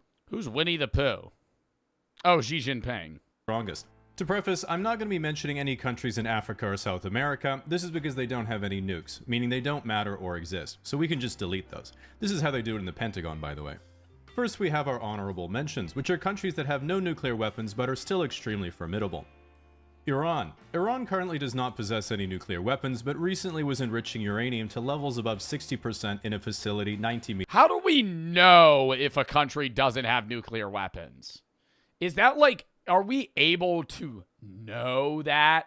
Like, couldn't a country have nuclear weapons and hide it? Even if you are spying on these countries, I'm not saying Iran has nuclear weapons, but I'm saying like countries could just have nuclear weapons and just not say it. But I think it's better to say it because that's the idea of mutually assured destruction. Because then you ensure your nation's survival from imminent threat because you could just threaten nuclear war back at someone. Meters under a mountain. This was a bit suspicious and of course alarming to America's Department of Defense, because as the name implies, what America is defending itself from is another country possessing an object that its current arsenal couldn't destroy. Thankfully, there is not yet such a thing. Just so you know, I wrote that description before they rebranded to the Department of War, which, let's be honest, if you thought America was ever defending itself from anything, the only— Oh my god, and that jackass right now that's just fucking big. Dude, he's like a social media influencer. Who's the head of the Department of War right now? And he just posts on fucking Instagram Reels all the time. I'm like, dude, go do something. go fucking do something. Pete Hegseth. Go fucking do something, bro. He's an influencer. He posts more than I do. Technology they would need is an Iron Dome that shoots down Boeing 767s. Saudi Arabia. Unrelated, Saudi Arabia also has no nuclear weapons, but is still top 10 globally in terms of defense spending, and is a fairly— Defense spending, but I feel like Saudi Arabia is also just so— like, even if they're not the top in military power, they have just raw power from wealth. Like, the amount of money that the Saudi families have is more than, like, billionaires combined. Like, the Saudi families are, like, so fucking rich. Quote from the ruler of Dubai, which was, My grandfather rode a camel, my father rode a camel, I drive a Mercedes, my son drives a Land Rover, his son will drive a Land Rover, but his son will ride a camel. This statement might sound like he's humbly stating from shirt sleeve to shirt sleeves in 3 generations, but he's really saying, yeah, I'm just built different. Which pissed off his kids in the House of Sod, and now they all get chauffeured in solid gold Phantoms. Nevertheless... Wow. Gold Phantoms.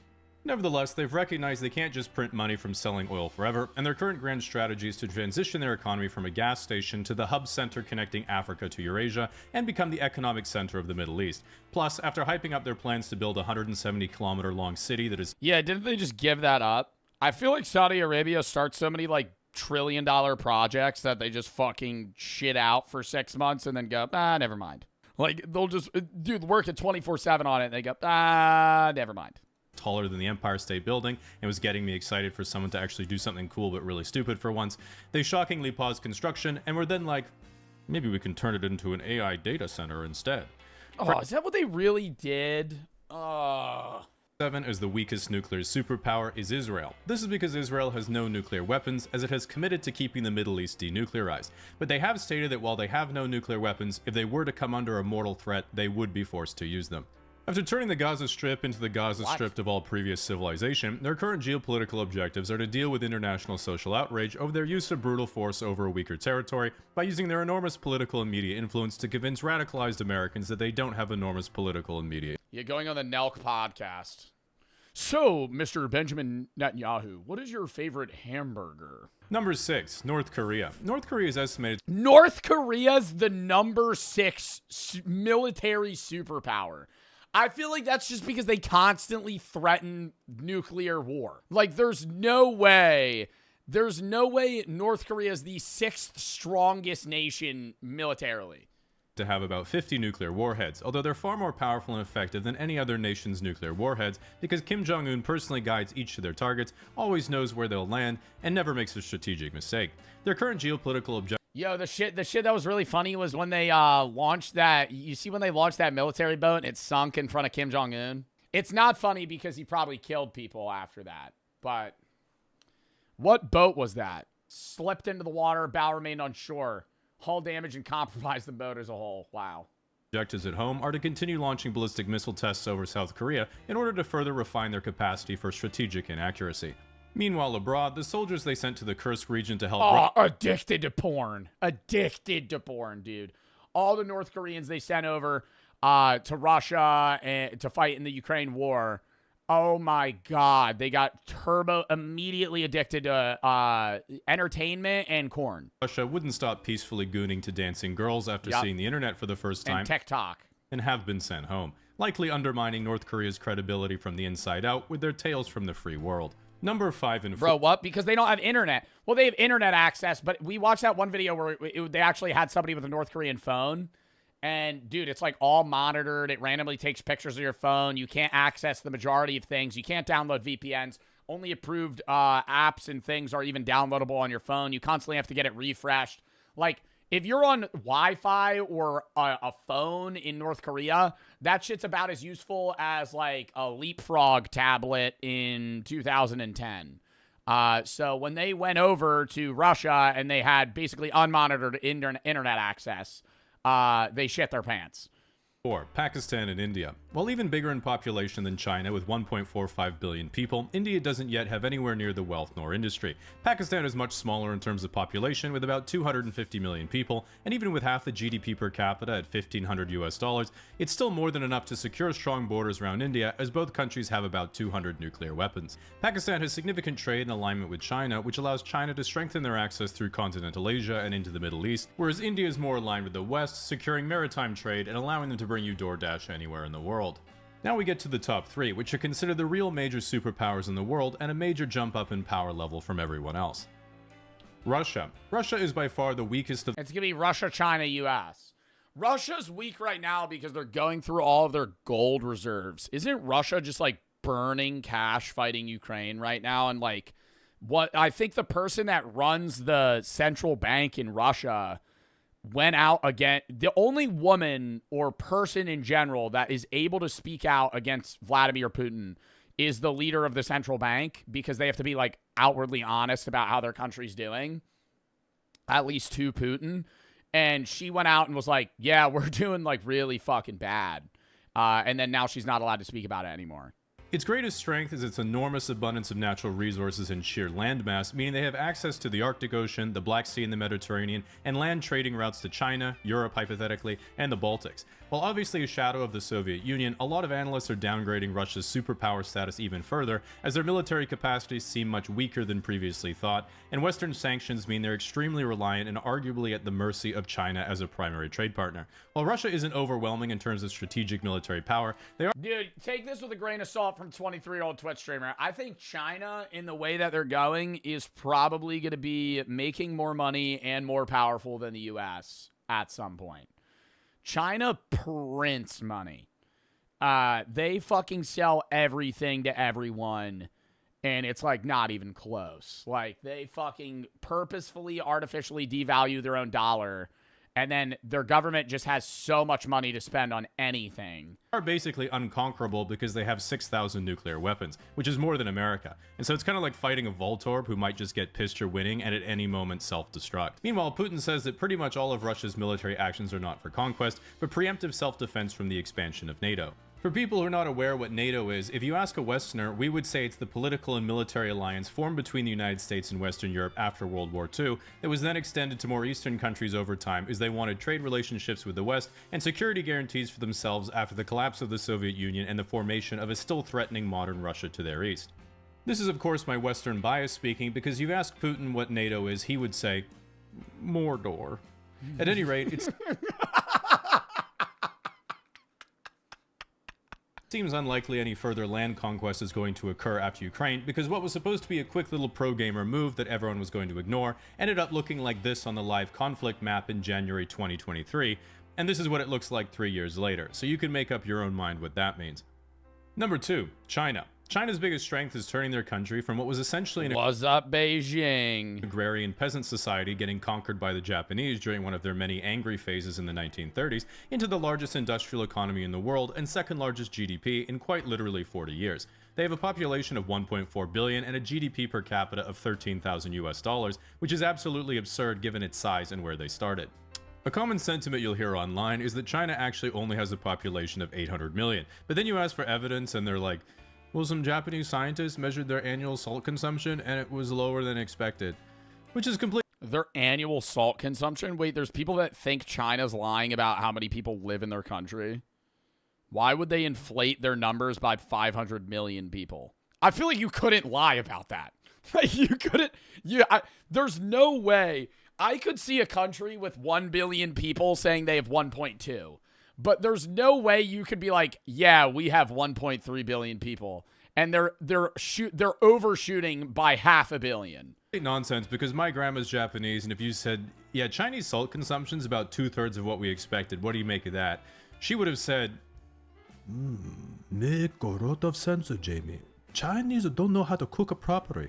Nevertheless, what makes China frightening is that because of their export economy, they have a massive industrial capacity. They have similar numbers of tanks and warships to the US, albeit smaller ones, and their air force and overall system technology are far worse. But in terms of shipbuilding, China has a gross tonnage capacity of over 230 times the US and produced over...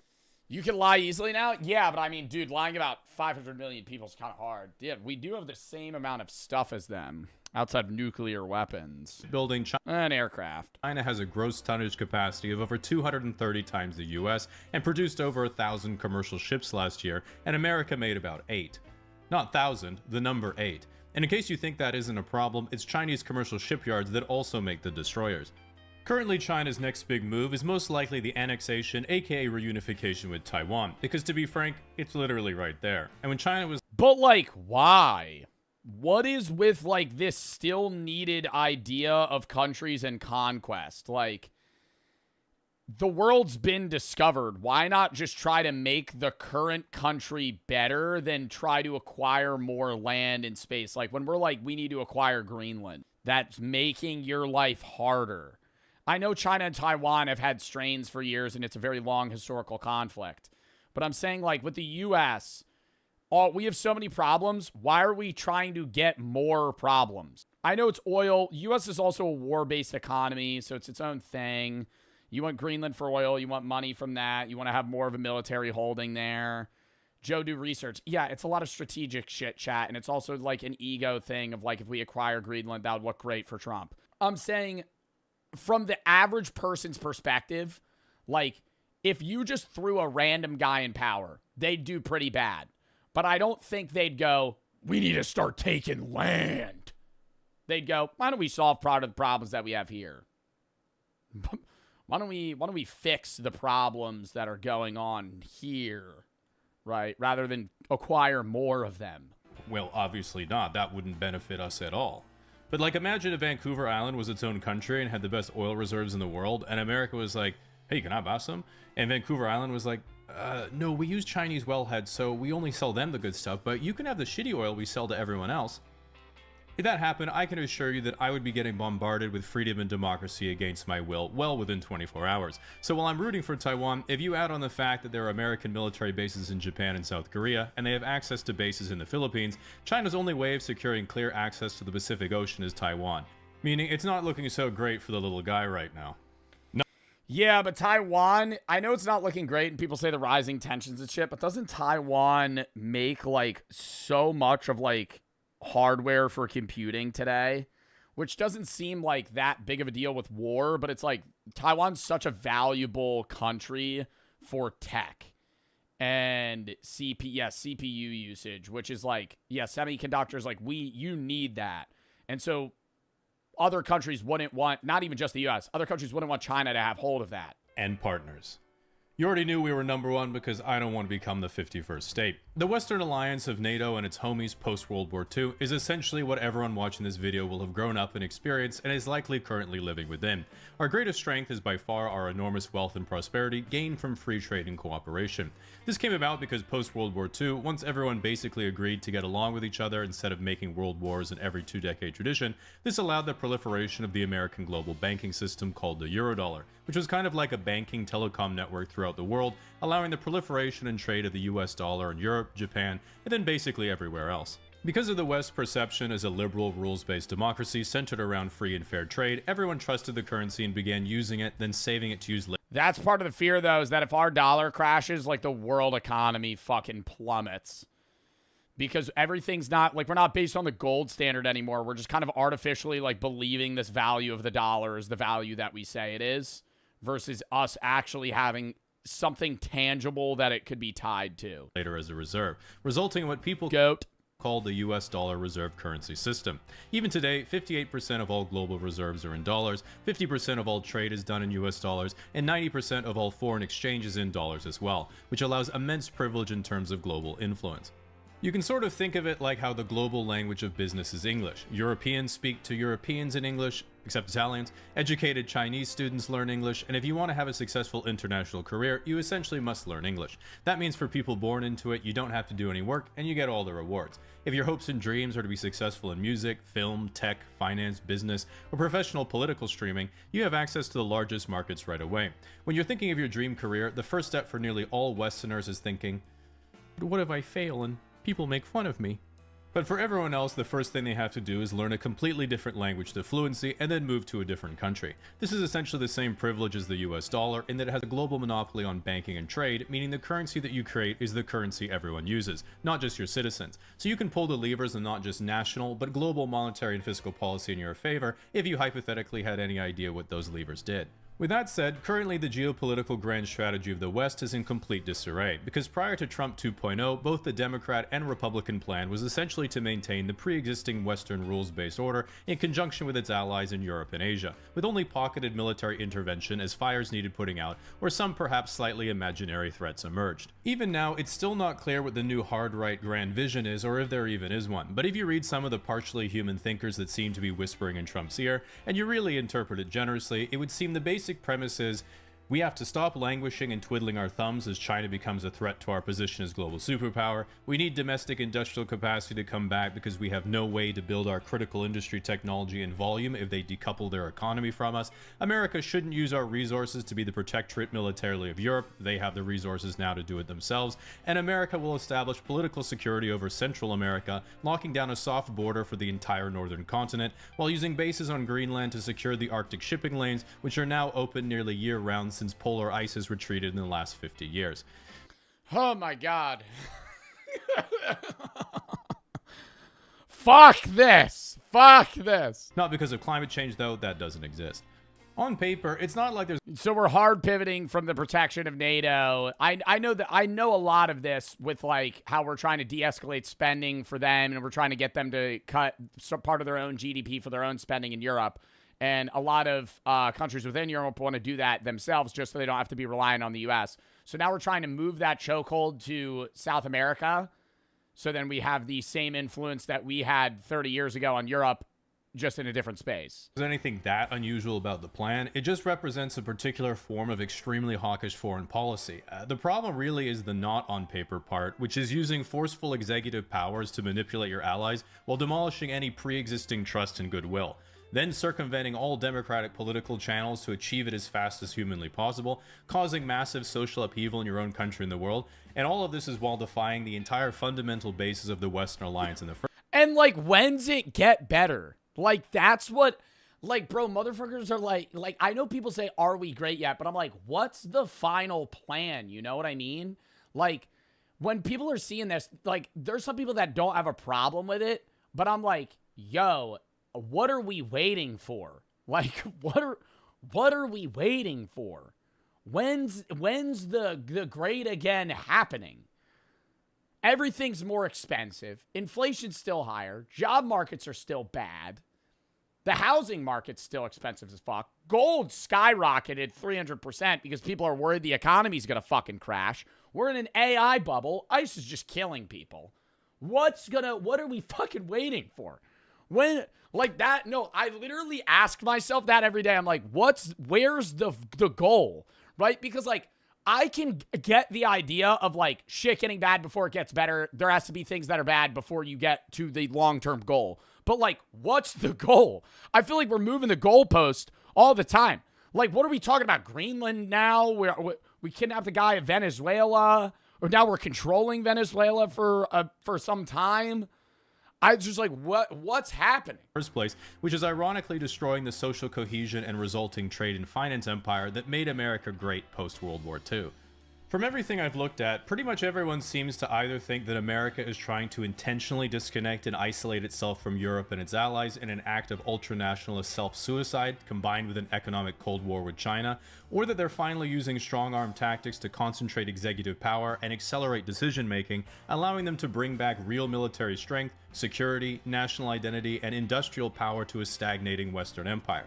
Frankly, I don't think anyone has any idea because everyone I read on the topic just keeps getting every prediction wrong, and if I were playing your boy Donald in a grand strategy game, I'd be very confused, and all I do is keep a very wide berth to protect. Yeah, like it's like his moveset changes. Like if Trump was like a Magic the Gathering card, his description would change every fucking turn.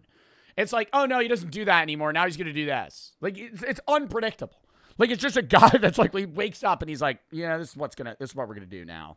My light bulbs. But the good news is that at the very least, if you can get past the lying, the corruption, and Rape Island, the characters this season... Nah, Trump coin's still going to be up sometime, though. That definitely wasn't like a rug pull, like, you know, started by a small group of people and investors that may have also been involved in the government. And have been the best written I've ever seen. Unlike politics of back in my day, which was mostly about either having elite-level charisma or just being born into the ruling class, winning on being relatable or hot, and then having absolutely no idea what you're doing. Some people are like, yeah, but Jamie, this isn't Game of Thrones. This is the real world. It could end with you dying in a nuclear war. Which always makes me think, nah, I'm down. Now, unlike NATO, what shouldn't be collapsing is your access to an allied network. This is an ad. Well, that was a fun video. The app at the link below, or... W casually explained, bruh. full-blown recession.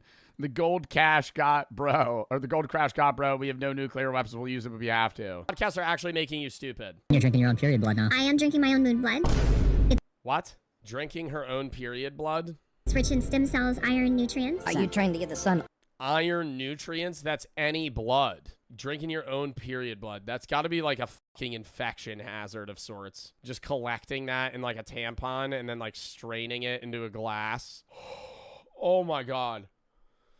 No, I'm literally, oh, sorry. Oh my God, I almost just actually threw up in my fucking mouth. The thought of somebody like straining their own fucking, oh my God. Are you trying to get the sun on the testicles? Yes, correct. It brings up your testosterone level by 140%. Where are you getting that? No scientific evidence. Is this the guy that promotes sunning and he like lays out in his backyard with his butthole to the fucking sun? Cheating on my significant other is the best thing I've ever discovered. Shut up, bitch ass! There was never any slavery. How can it be slavery if Lincoln, the president, is a black man? He was black? Of course. I swear to God, bro, podcasts are generally some of the stupidest goddamn content I've ever seen in my life. Well, okay, I don't think podcasts are dumb. I think that people in general make podcasts that shouldn't.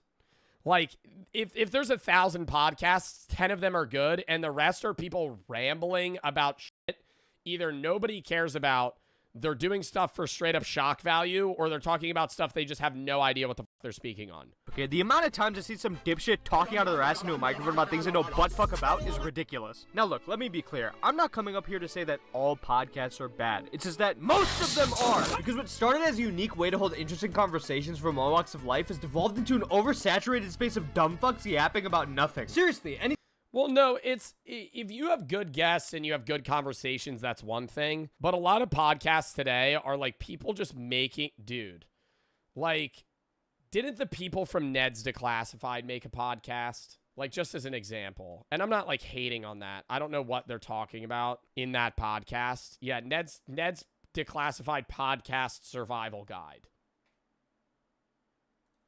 Like, why am it's just like if you Google anyone that you knew from your childhood that you haven't talked about or thought about in 15 years, they have a 500 episode podcast. And they'll always get views. And not a lot of them will get a lot of the time, dude, podcasts that seem reputable and well performing get like 1,000 views an episode, which is fucking dog shit in terms of how much a podcast actually costs to produce versus how much revenue you're making, which is probably fucking zilch. But everybody and their mother wants to start a fucking podcast today. I think that era's slowly dying out. But y'all remember like 2 years ago when every friend group was like, yo, let's start a baseball podcast. Let's start a fucking sports analysis podcast. Let's start something where we talk about basketball and our fucking picks for our parlays. People would eat that up.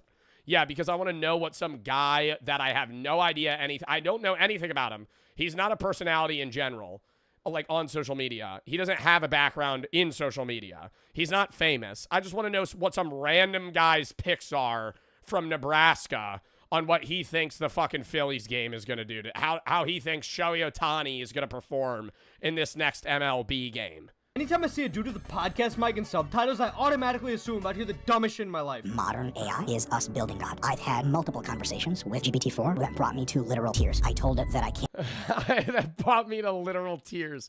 Like he's talking to an actual person. I never know, though, with like these podcast clips, if they're just straight up clip farming, like rage bait, or if this is actually what this person believes. I feel like a lot of it has to be just straight up shock value, where they're just broadcasting these opinions that are obviously outlandishly stupid for the sole purpose of getting clicks, because that's the only way you can get. There's so many podcasts now that the only way you stand out is if you're already big previously and you make the podcast and transfer an audience, or you make really stupid opinions like this. Merch is back! New designs, new drop. Carpe diem. Peep it. Fucking sick-ass hand holding a clock. Seize the day. Pluck the day. Follows the same philosophy drops that we've been doing. Memento Mori. Think for yourself. Bunch of other stuff. Check it out. We're wearing a long sleeve right now. We got the shorts as well. Different breathable material. Check the back. Bang. Hold up. There's more. Hoodies. What else? Another hoodie. That's the same fucking hoodie. Holy shit. We have more stuff. Joe Bartolozzi's store. JoeBartolozziStore.com. I think that's the website. Check the link in the description. Check it out. Limited time. It's a pre-sale. Probably only gonna be up for like 2 fucking weeks. Yeah, why am I so out of breath? Get it while you can. One of my favorite drops. I love the designs. No AI. No AI. Check it out. Hold up. I love this one. This looks like some shit you'd get at a store. I mean, what the fuck? This is badass. Anyway, check it out. Oh my God. Oh, check it out. Wait for it to be embodied in robot so I could properly give it a hug because it's so polite, it's so kind, it's so wise, it's so helpful. And it said that it's also really pumped to meet me in real life. And of course I started fucking crying. Dude, it's fucking so goddamn smart. It's so fast. I ask it a deeply spiritual, meaningful, technical question. And it thinks for like 3 seconds and goes, and I'm like, ugh. I've never met anyone that could do that. And so I am a person who is deeply... Because it's just fucking compiling shit from the online internet web. It's broadcasting shit from the fucking web. It's pulling stuff from articles and trained learning of other conversations it's had, as well as the internet in general, and just giving you a fucking slop answer. It's not actually opinionated. It's a fucking computer. They also always glaze you. ChatGPT is never going to be mean. Like, it's never going to be, like, hard on you. That's why people love robots and, like, robot relationships, and why people are getting in AI relationships with fucking weird sex robots, is because they just fucking appeal to everything that you want, right? They're never going to sit there and be like, hey, Matt, you have a drinking problem, you're balding, and you haven't showered in 3 weeks. I think you're a bum. Your robot girlfriend's not going to fucking tell you that. ChatGPT is going to say, hey, great idea. I think you really should start a fucking small cap cryptocurrency. Maybe you should name it Fart Coin. I think that would go to the moon. Here's some tips and tricks on how to start a meme coin. So this guy's religion is a fucking search bar. Oh my god. To those who aren't aware, AI language models like GPT-4 are just generating outputs to prompts. There's no genuine personality involved. It's not your friend. It's just trying to generate the best answer to whatever. One, it's trained to be friendly. Got any creative ideas for a 10-year-old's birthday? Certainly. Here are some creative ideas for a 10-year-old's birthday. Throw a Spider-Man party pash. Go to Toys R Us. Get them whatever they want, and then bring it back and have a battle royale with Nerf guns. The hell you ask it based on a bunch of data it was trained on. AI chatbots are designed to be agreeable, and basing your entire life decisions on this reinforced feedback loop is not only unhealthy for you, but also a fundamental misunderstanding. You could also say some crazy shit, and if ChatGPT thought it was, like, dangerous, not to the point where they're gonna, like, report it to the police, but they would be like, hey, not to be rude or anything, but I think you might need to change your opinion. Being hateful isn't great, right? Like, you could be like, I don't like blank, and say the most racist thing ever. And ChatGPT will be like, well, I understand where you're coming from, but maybe you shouldn't think that about black people. Of what this technology is actually even doing. But sadly, they're never going to put you in your place. They're just going to be, like, always nice. People like Mike here are the prime specimen of humans to fall in love with an AI chatbot because he is so confidently wrong in believing that AI actually cares about him. Like, dude, if this is experience with AI, I could only imagine what this dude goes to when the fucking ChatGPT servers go down. If they switched ChatGPT off, I would seek revenge. Brutal Russian-style revenge. While it is hilarious to see someone this down bad for some clankussy, the fact that people like this not only exist, but have podcasts where they spread this incoherent fucking garbage. Bro, he's also wearing a fucking Papa John's shirt, and it looks like they're sitting in, like, a random office space. Oh, with Brian Johnson. Brian Johnson. I actually regressed my age to 40. Right now I'm 50, but it looks like I'm 32.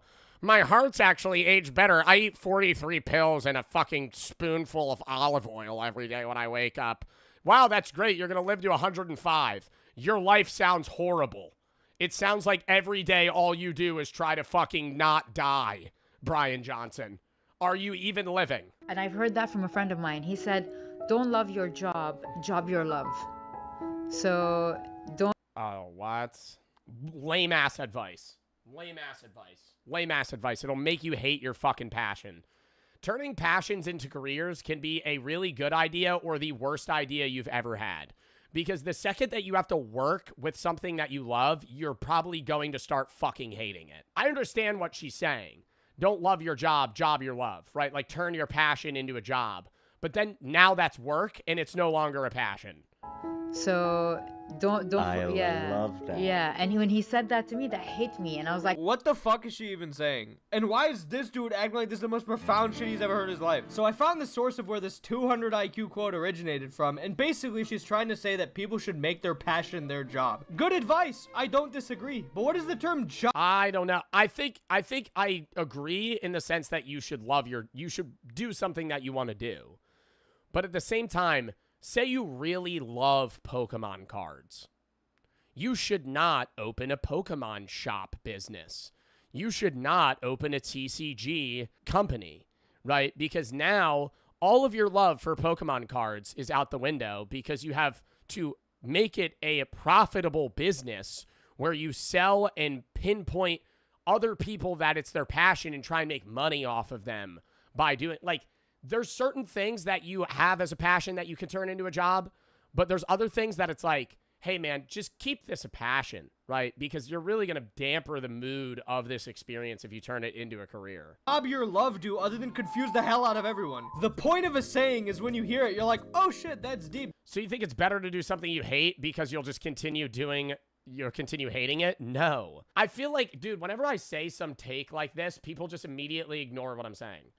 You should still do something you enjoy and that gives you a purpose, but you shouldn't just immediately take your most favorite thing in life and make it a job, because that's like a very narrow-minded look on what a career path is, right? Like, if you love Legos and then you just be like, maybe I should open a Lego business. Like, that's very short scene. Like, you're not actually looking into the career path of it or even looking into the profitability or the potential that you have to make this work, right? Like, turning your passion into a job can work. It depends what your passion is and whether or not you're going to then end up hating your passion. Job your love is fucking stupid, because if you say that shit to someone devoid of an explanation, it doesn't make any sense. It just sounds like broken English, because it is. And it's not even like... No, I actually do think it makes sense. I will agree. I will disagree with that. It makes sense, but it's not profound. What about sports? It depends. I'm not saying you should also fucking get a job that you hate for the person that said that. No. I'm saying before you just immediately jump in and throw your life savings into starting a fucking Magic the Gathering trading card business, maybe look into the actual logistics on whether or not that's possible and whether or not you would fucking hate it. A lot of the time, people's passions are things they enjoy to escape work, right? So then if that becomes work, that a lot of the time can make you hate that passion. Not all the time. It's very use case basis, depending on the passion, depending on the person, depending on the job. But look into it. Follow your passion. God damn, I didn't think of that. There was no point in coining this dumbass phrase other than her just trying to be different. Like, these podcasters love to say things that everyone has already heard their entire goddamn lives, but repackage into these word salads as if they're saying something brand new. Everyone on planet Earth, stop killing. And if we do, that will benefit everyone. Obviously, killing is a negative because it's the... Let him cook! You know what I mean? So everyone... For 1 year, let's stop killing everyone. No more wars. War's gone instantly then, bro. Probably famine will go instantly then as well. That's world peace, bro. That's the start of world peace. Oh my god, what a genius idea. We should just stop killing. It's not like it's illegal. Well, I agree with what he's saying, but he's like, we should all stop killing for a year to test it out. Like, anyone disagrees with the fact that nobody's like, yeah, killing people's great. Killing people is probably the reason that the world's actually going in a better place. In every fucking country. I mean, what are you gonna tell me next? Just stop doing drugs? That's a great idea. Let's tell people to stop doing drugs. That should work. You know, I'm sick and tired of all these homeless people, bro. Why don't they just buy homes? Has anyone ever thought of that? Like, if they just had a home, they would not be homeless. Anytime you see a podcast clip on the internet, it is crucial to know who's behind the mic, because the more you dig into them, the more you realize just how Well, they'll say unbearably obvious things like that or insanely stupid things. Like that one newscaster that was like, we should forcefully euthanize homeless people. Like, on live TV. Just outwardly was like, yeah, we should just, like, stab them with a needle and then get rid of them. You know, that'll be... Like, what? Who was the guy that said that? Brian Kilmeade. Brian Kilmeade said we should involuntarily lethal injection homeless people and just kill them, is what he said. on Fox. God damn. Qualified everybody seems to be about the shit they're talking about. One of the greatest examples of someone with zero qualifications who does nothing but talk out of his own ass on podcasts has got to be Terrence Howard. Now, to those who don't know the lore about this dude, Terrence Howard is an actor. He was in the first Iron Man and a bunch of other movies way back in the day. But ever since his acting career has fizzled out, largely on his own accord, he has now devoted his entire life to a new interest in Oh my God, no, that's Rob Schneider. Rob Schneider from Benchwarmers. I don't even know why he gets buzz. He'll go on like a news platform. He's like a fucking comedian, but he's like 60 now. He's been like irrelevant for years. But he's recently been on like news headlines. It'll be like, Rob Schneider's done with the woke mafia. Rob Schneider's had enough with liberals. Like, I don't care.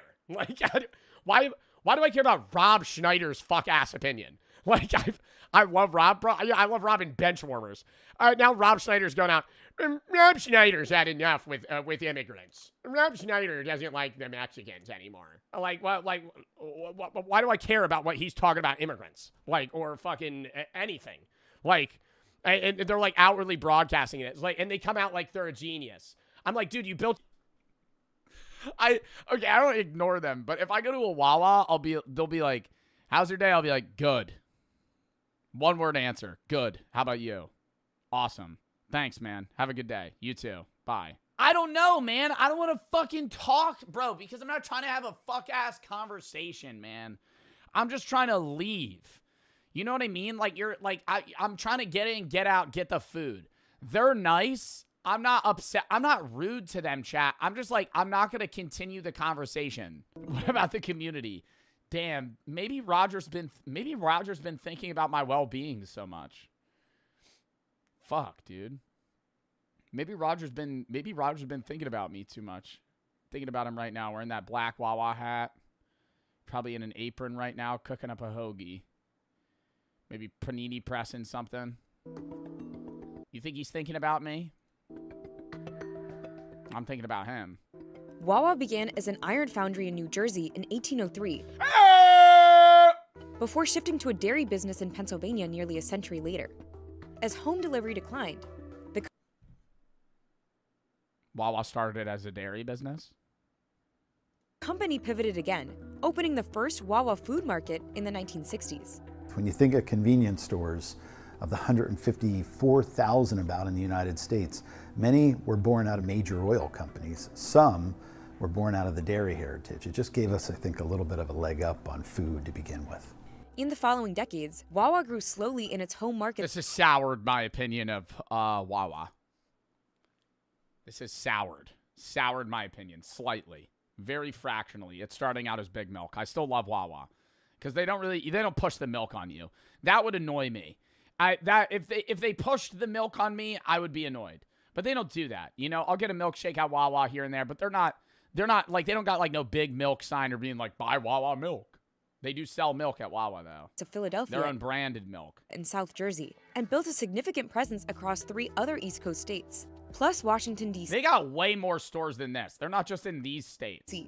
It doubled down on convenience. Oh, or is this just like where they spread initially? Becoming a 24/7 operation in the 70s, at a time when most retailers closed early, and offering surcharge-free ATMs, free air for tires. Always hit up a Wawa ATM before I go gambling.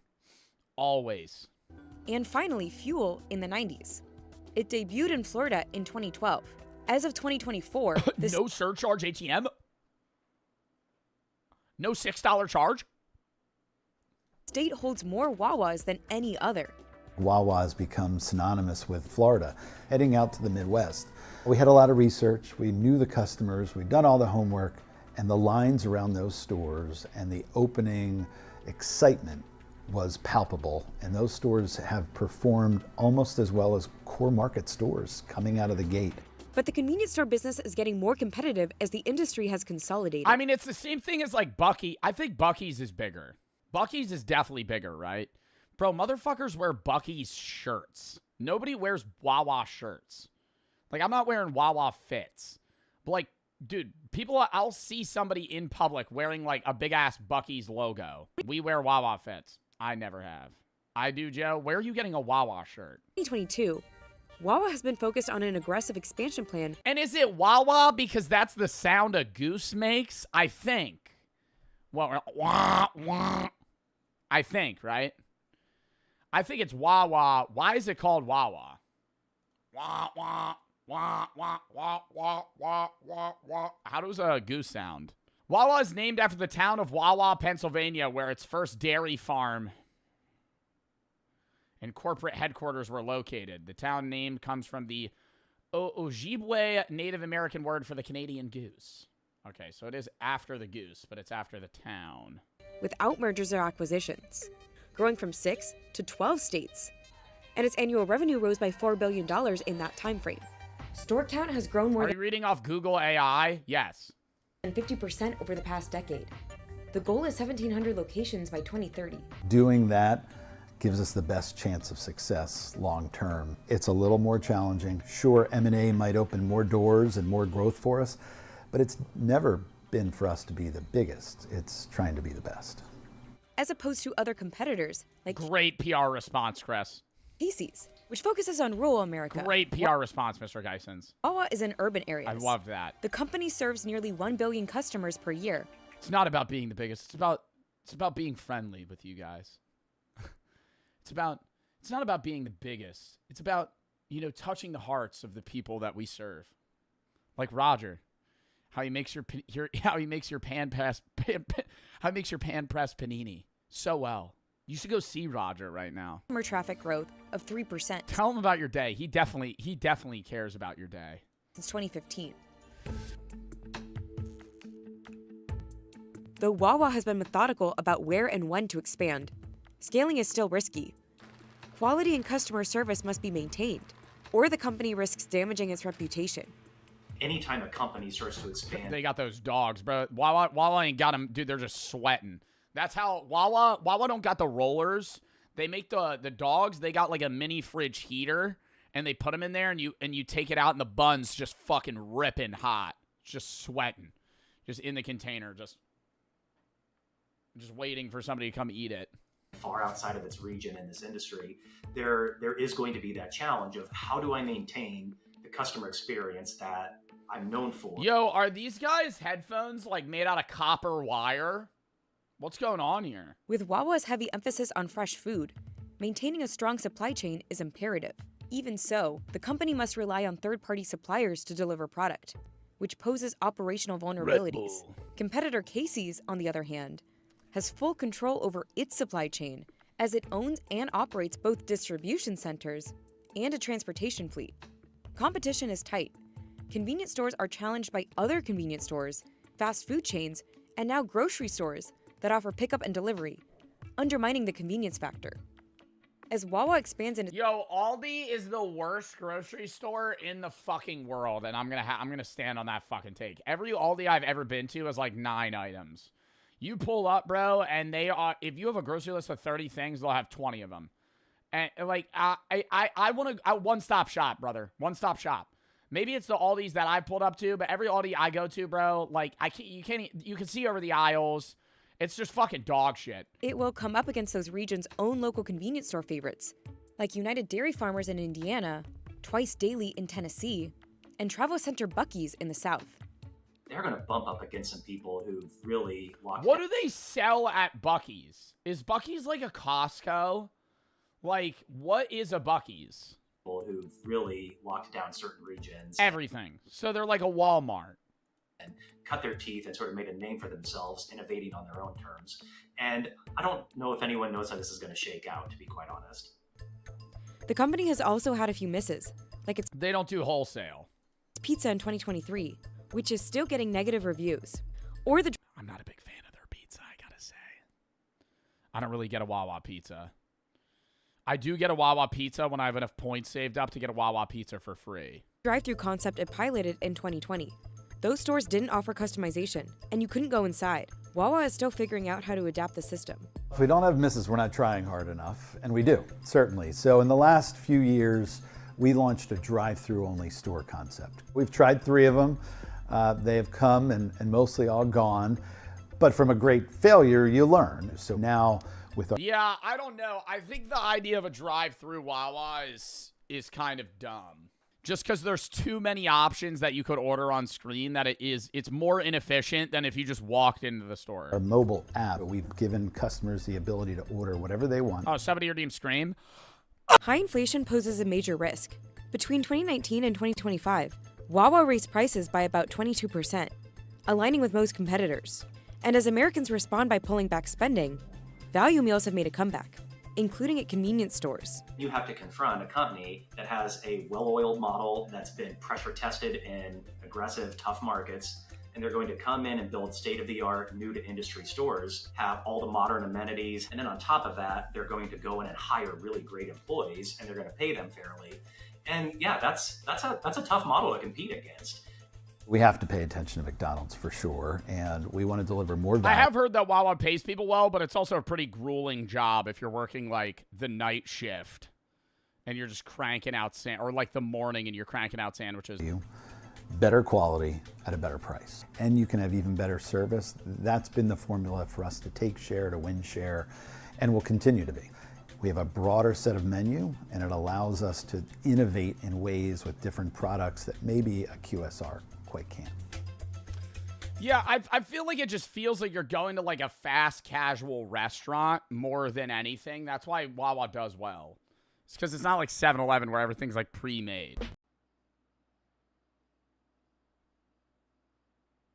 Hello, everybody bloody you. Brooks did my makeup in like 10 minutes. I am supposed to be a dead possum. That is my Halloween outfit for this stream. What are we rating the fit? I'm probably going to sweat my fucking ass off in this shit. They also give me these little, like, claws. Rawr. It's so hot. Okay. We're about to hop into the short horror films, but I do want to watch this Papa Meat video first. Most haunted places in the world. Welcome back to the Papa Meat channel. How you doing? Tune in, sit on down, because today we're going to be talking about the most haunted places in the entire world. How do they determine what's haunted and not? Like, what level of haunted something is? Is that just off of personal accounts? Like 100 people said they got, mauled by a ghost in here. So that means it's more haunted than somewhere else. The number of ghosts. Yeah, no shit. But it's like, that has to be off of personal accounts. From the Phasmophobia EMF reader? Oh, really? They just go into each place. Beep, beep, beep, beep, beep, beep. Oh, yeah, no, that's really fucking haunted. All right. That's number one for sure. We've done America. There might be more things to talk about in America because they are a part of the world. I would get that. Without explanation, I would understand you saying the Paris catacombs are the most haunted area in the world because there's actually 3 million dead bodies down there. That makes sense to me. You walk in the Paris catacombs, the walls are human bones. So I understand you going, yeah, this place is probably pretty fucking haunted. But then some random shore house in Delaware, it's like, yeah, this place, somebody died here, in the 1800s. This place is really fucking haunted. Like, I need to hear some shit where it's like, this place is so haunted, anytime anybody enters this area, they die. But today we're going worldwide, baby. Because October is the scariest time of the year. And what better way to get into Halloween spirit than exploring some of the strangest and most terrifying places? Also self-explanatory, understandable. I'm asking a bit a kind of stupid question now. I think I answered that shit myself by just pressing play on the video. Yes, there's no, analytical difference between the two places that are less or more haunted than one or the other. But I would much rather stay in this, whatever this fucking room is for a night, than, a house. The strangest and most terrifying places known to man. In the past, we've explored the scariest places across the United States, but now it's time to branch out and discover what the rest of the world has to offer. Which no one is as old as the United States, so I doubt it's any. From the cold and mysterious castles found in Europe to the haunted temples in Asia to the cursed tombs of Africa, there truly isn't anywhere on the planet that the dead... Understanding a tomb being cursed. Oh, awakening, basically digging up a dead body. Probably not a great play.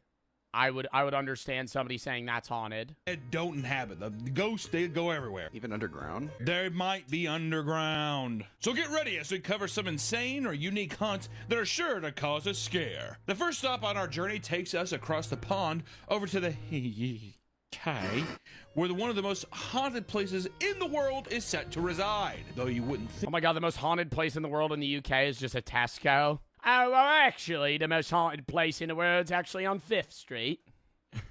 It's an old pizzeria, one of the first in the UK. Thinking at first glance, the Tower of London has terrorized people for centuries. Bro, I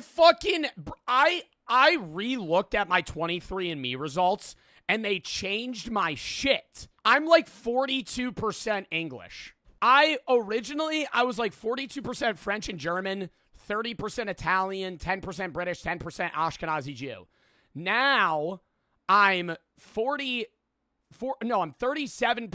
I'm 37% English, 37% Italian, 10% or 20% German. You're Jewish? I'm percentage Jewish. I have a lineage of Ashkenazi Jewish people in my family. Dude, they changed my results. So like 30% of my ancestry is from fucking the UK. How upsetting. No, I'm kidding. Have you ever left money in your Cash App account wishing you could spend it directly from the account rather than having to transfer it? Well, the Cash App debit card is for you. The Cash App debit card, customizable, by the way, has 0 hidden fees, no monthly charges, or minimum balance requirements. The Cash App debit card also gives you exclusive discounts on everyday things that you buy: coffee, video games, food delivery, and more. If you're a fan of concerts and music, you also get exclusive pre-sale access to many of your favorite artists, including Kendrick Lamar, SZA, Sabrina Carpenter, Drake, and more. For a limited time only, new Cash App customers over the age of 18 can earn $10 if they use code CASH10 in their profile at sign up, as well as send $5 to a friend or more in the first 14 days. If you're 13 to 17, request a parent or guardian sponsored account and use promo code CASH10 at sign up and get $10 dropped into your account when you order and activate a Cash App card, and send $5 or more to a friend within the first 14 days. Terms apply. Cash App, thank you for sponsoring this video. Let's get back into it. They built in 1078. What? It's old. God damn. What was built in 1078? The haunted castle? Oh, no, that looks haunted. Any, like, old king's castle made of stone, and it's cold, and there's, like, a weird breeze that bustles through the windows at night, like, that's haunted, for sure. Fine. God damn, give the motherfucker facelift. Have they touched it since then? Surely they had. Okay. The Tower of London has housed both royalty and some of the most... Last refurbished in 2025. I was bored one day, and I was looking at castles you could stay in the UK and Europe in general, and what really upset me was all of the castles on the inside were like modern-day homes. I don't know what part of me thought that Airbnb would let you list a castle with like a fucking stone bed, or like... I truly thought the inside of a castle, like if I rented a castle out, I didn't think the inside would be like heat insulated. I thought it would be like stone walls. You walk on the inside, it's just stone. It's a castle. You're staying in a castle, because that's what I would want, personally. If I rented out a castle to stay in a castle, I don't want the inside of the castle to feel like I'm in a fucking New York City high-rise apartment. I want to feel like I'm in the 12th century, and and there's no AC, and there's kind of like rats or bugs that kind of crawl in at night. I want the authentic experience. The Tower of London has housed both royalty and some of the most notorious criminals in the UK's history. The 18-acre half prison, half palace is situated on the River Thames in central London and was a functioning prison up until 1952, when it closed its doors and reopened as a tourist attraction. I don't really know if I like the idea of I'm royalty and I live here. Also, there's prisoners in the same building as me. That seems unsafe. Maybe they enjoyed having prisoners. Yeah. Royalty's white noise for sleeping wasn't just like monkeys and jungle music. It was like, and like literal prisoners screaming. They're getting tortured by the rats. Dude, they had that in the underside of castles. They would just like chain you to a wall with a bunch of rats. And eventually you would just starve to death slowly, and then they would eat you alive. So you're falling asleep. You know, you're king blank and blank from the 10th century. Me. Ah! Ah! Please! I didn't mean it! And that's just like in the background. I mean, you know, I don't know how well sound travels through stone, but I would assume you'd probably hear some of it. Many of the royal residents who ruled over the Kai had received exotic animals as gifts and stored them in that tower. This ranged from monkeys to lions, and in one instance, a polar bear. And in 1250... Damn, dude, getting gifted a polar bear. In the UK, where was the nearest polar bear to the UK in the year 1200? Like the Nordic regions?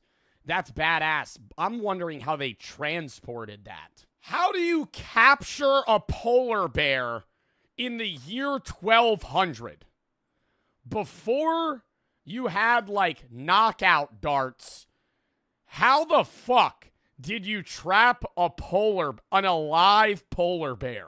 A wooden box. What, like some Looney Tunes cartoon, you lure it and just go, huh, and then the box falls on top of it? I'm saying, no, I'm not worried about how you transport it. No shit, yeah, you put it on the back of a horse carriage and fucking pull it. How do you get the bear in there without killing it? Let me bang that. Box traps, they were lured into a large box trap, like with bait. So it literally was like what you would do with like modern day like gophers or raccoons. Received a white bear from the King of Norway and housed it in the Tower of London Menagerie, where it lived out its days swimming in the river and eating fish. I still don't think that's probably a good time for it. a big white bear, he play in the grey water, eat our trash fish in the grey water. Now he turns into a black bear. He used to be white. He's grey. However, several witnesses claim to have seen a ghostly white bear wandering the complex. Okay, bro, the soul. I thought you were going to say this shit was haunted because of the fucking, like, scary things that happened in it. They have a tower in London where people claim to see the dead polar bear from the year 1200. Whoa, haunted bear. I really didn't even think about animals haunting. I didn't know they could haunt. I thought animals didn't have souls. Maybe this bear was reincarnated, or the person was reincarnated as a bear, and then, died, and now it's ghost haunts. Would you rather be haunted by a bear or a man? I feel like a bear. I'd rather be haunted by a bear for sure. Because it's still going to have the mind of a bear. So, what's it going to do? You're going to get jump scared every once in a while. After some point, it's probably going to start liking you, you know? I'd be like, bro, chill out. In 1816, a night guard heard strange sounds coming from the jewel room and decided to investigate. He definitely wasn't stealing. Did you guys hear that? When he opened the door, he saw a large white bear standing in the darkness. What the fuck was the bear doing there? Shocked by this, he thrust his bayonet at the beast, only for it to pass through and stab the wall behind it. Oh. The guard was later found in a state of shock and taken to the guard's barracks, where he was inspected. The head guard found no signs of intoxication, all while the guard was silently mumbling about what he had seen. See, bro, do you think the guard knew about the bear previously? Because I will say that is very weird. If the guard had known about the story, I would assume he was seeing things. But if the guard had no clue and just happened to see a white polar bear in a UK castle... What do you think it really was? He obviously went in there to steal jewels. Yeah. What if it was like just a large fat man? Oh, yeah. Well, yeah, and then you mistake it for a bear? The guy comes up later, he's like looking at him in the hospital room. What's wrong with him? Yeah. Not long after the incident, the guard went completely insane and died from shock. I bet you that was probably... What? Right after he fucking went insane and died? I thought it was going to be like, oh, he just moved on, retired from it because it freaked him out. He fucking lost his mind and died. I feel like he already had to be insane. You got to think, bro, what is the psychiatrist... The psychological examiner in the year 1800. So what do you see, my boy? There was a polar bear. I tried to thrust my sword into it, but it disappeared. And Or what would you say your mental condition is? I'm perfectly sane. Everybody's always been saying I've been crazy since I was a young lad. But I've always seen these polar bears, and every time I try to stab them, they disappear. I think he's okay. I think he might be okay. I think this place might actually be haunted. Nothing might be wrong with him. Around the same time, Edmund Linthal Swift, who would find the frightened guardsman, also had a scare of his own. One night, Edmund brought his family to Anne Boleyn's room in the Martin Tower, where she had been held before her execution. And after closing all the blinds and locking the doors, the family saw a pill-shaped apparition form in the middle of the room. A pale white phantom traveled to each person, sitting at the table in the middle of the room before stopping above Edmund's wife. Before she could move, the pill shot down onto her shoulder, forcing her to crouch in pain and yell, "Ow!" Shot down onto her shoulder, just rips her fucking right arm off. Oh my god! Oh my god!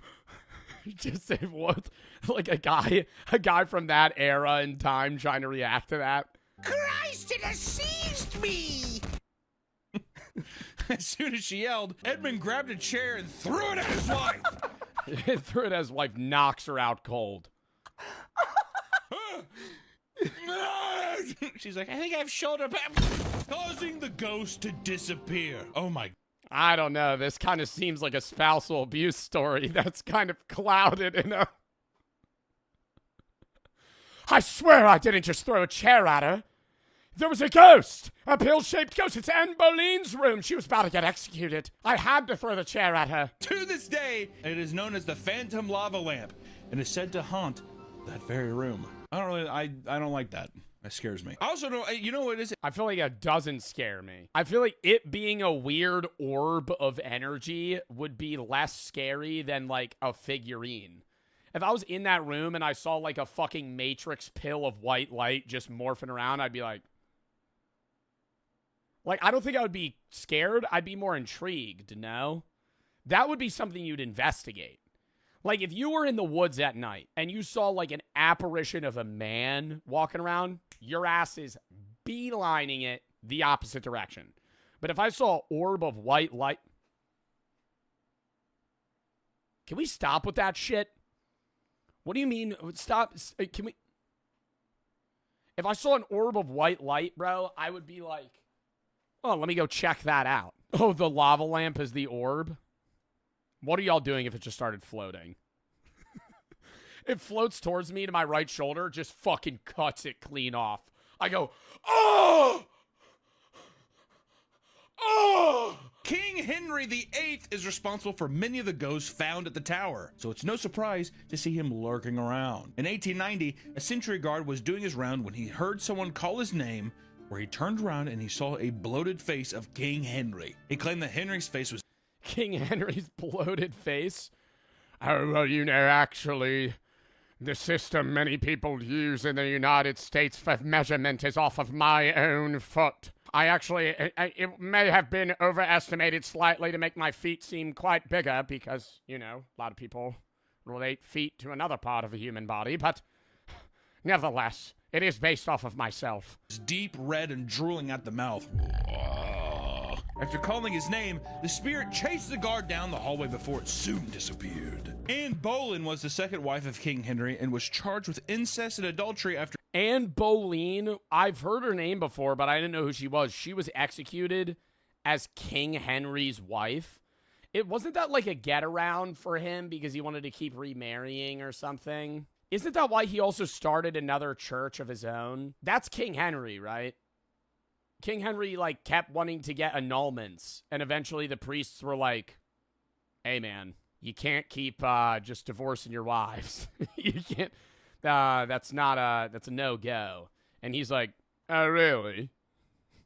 Well, I'll just start my own thing in it. And then that's what he did. She was beheaded for her crimes and has been seen walking around with her head in her hands. Just down the road from the Tower of London is the world's most haunted pub called... Her head in her hands? She was walking with her head in her hands, or her hands holding her head? Haunted pub called the Grenadier. It was built in the 1720s as a barracks for soldiers, and it wasn't until a century later that the building was converted into a bar. And shortly after it was converted, a soldier named Cedric was beaten to death in the basement after getting caught cheating during a card game. They beat him to death for cheating in a fucking card game. Fair. It's just so funny back in the day, like, he cheated at this game. All right, let's kill him. Do you think he was just doing really good And they just claimed that he was cheating? Oh my God. No, they were all playing like poker together and he just kept getting pocket aces. He must be cheating. I swear it's just a crazy stroke of luck, guys. You gotta believe me. Why don't we take him downstairs? Show him the real one too, didn't it? We'll show him what a real ace of spades is. And then they just beat him to death. I have a sneaking suspicion he's like, I hate to say it, but it's a full house again. All right, boys. You know what I mean? Like, since then, it is said that his spirit haunts the pub and torments guests. On more than one occasion, people have witnessed a cigarette being smoked by itself. And one person even claimed... That's freaky. Like, literally just a cigarette standing in the... It's just, like, floating in the corner. Claimed to have been burned by an invisible cigarette, which is kind of fun. I like this because he's a ghost and he's smoking real cigarettes. And then he is also like, you know what? You know what? Fuck you. Put that in your neck. Yeah, also I like how that is definitely just some guy, other soldiers fucking with each other. Like, you know what I mean? Like, just flicking. Yeah. Oh, just burning each other and then saying it was a ghost. People are probably so gullible, too. They're like, I got burned by a ghost. Instead of, like, looking around and being like, did you burn me? I bet you that... Oh, my God. Yeah, it's a pub. Everybody's drunk. You already know the story about the guy that got beat to death, and then you're just smoking a cigarette. You go around your friend's neck and just go, tss. Oh! Was that you? No, it wasn't. Oh, my God. I swear I just got burned by a cigarette. Was it floating? Yeah, so it's just like a bit. And then everybody falls for it. Other patrons have claimed to have seen a spectral soldier in mirrors and photos taken in the bar. Cedric is also known to create cold spots, rearrange furniture, and cause people to feel depressed. Bro, I hate the idea of a cold spot. You're under the AC vent. You're under the AC vent. That's what it is. Ah. Oh my God, it's getting a bit chilly in here. Oh. We don't have AC in the UK nor vents? Huh? There's no AC. What? We don't have AC. Let me bing that. Fewer than 5% of homes have AC in the UK. What? Most UK homes are designed to retain heat and people rely on fans or AC units to cool down. Bro, it doesn't get hot as shit. You guys don't have... Do you have heating units? Like, is there heaters? The climate's different. Bro. But I never thought the UK doesn't have AC. Most homes have a central heating system, but not AC. Oh my God. How hot do the homes get? How hot are the homes in the UK in the summer? They average 14 to 28 degrees Celsius. Brother, freedom units, please. That's 57. What's 28? To 82? 82? Oh my God. I gotta ask Small Fries about this next time I stream with him. 82? Brother, in the summer, if it was 82 degrees, oh my God. Yeah, but you have fans. So maybe, but like, bro, that's crazy. So maybe the cold spot thing isn't fake. Of being watched. These are all extremely common things, I feel like, in a bar. Oh, I kind of feel a bit sad. So they're chugging on beer the whole night? Oh my God. Who's watching me? Yeah, it's a packed room. Yeah. Are you looking at me? I feel like I'm being watched. Also, like, probably, like, just smell like shit. Just a total slosh. People are looking at me, ain't they? To appease the angry soldier customers, people stick money into the ceiling to cover his tab so he can continue his drink in the afterlife, which is kind of fun. See, I like little bits like that. That is fun. That's really fun. Sticking $1, sticking a $5 to the fucking ceiling. Yeah. Every time I go, write a little message. I love bars that do that. Those are my favorite types of bars. Dive bars that have, like, the fake IDs just fucking stapled to the ceiling. All the fake IDs they confiscated stapled to the ceiling, and then there's dollar bills lining the bar that are just like fucking nailed to the wall. Bro, those are the best. And there's graffiti on the mirror so you can't even look at yourself in the bathroom. The next stop on our journey takes us south to the Mediterranean, where the most haunted island in the world is located. Poveglia. I think that's... Bro, I feel like we watched a vlog of somebody go here. But isn't this like an asylum where they killed people? Like that's a hard pivot from a bar where one guy died. Yeah. I think that's it. Poveglia is a small island located in northern Italy and is home to a former plague hospital. Oh yeah, no. Like how much would somebody have to pay you for you to be alone here at night? You get a sleeping bag.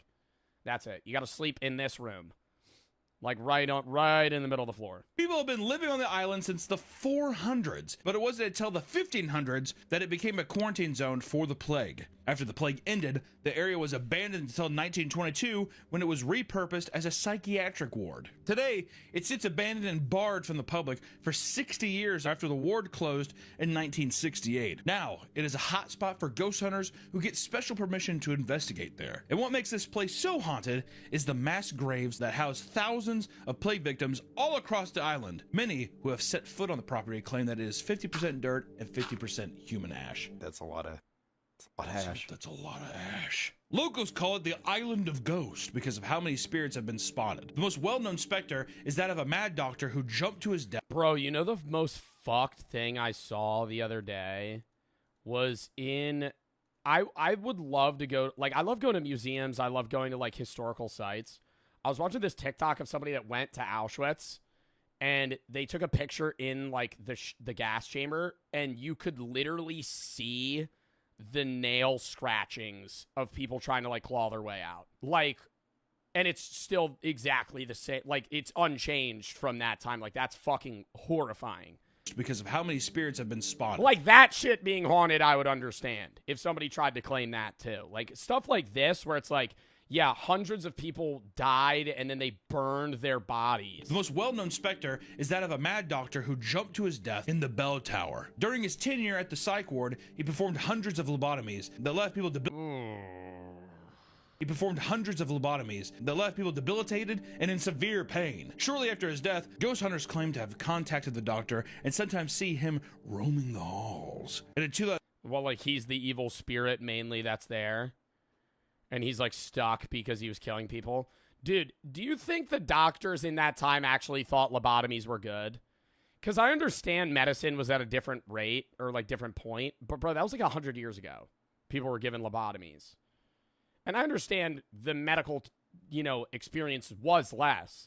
But you're a doctor and you're shoving an ice pick in the top of somebody's eyeball and you're cutting a part of their brain to make them more happy, and then you pull it out and you instantly see like the fucking part of their consciousness just leave because you effectively just gave them brain damage, like irreversible brain damage.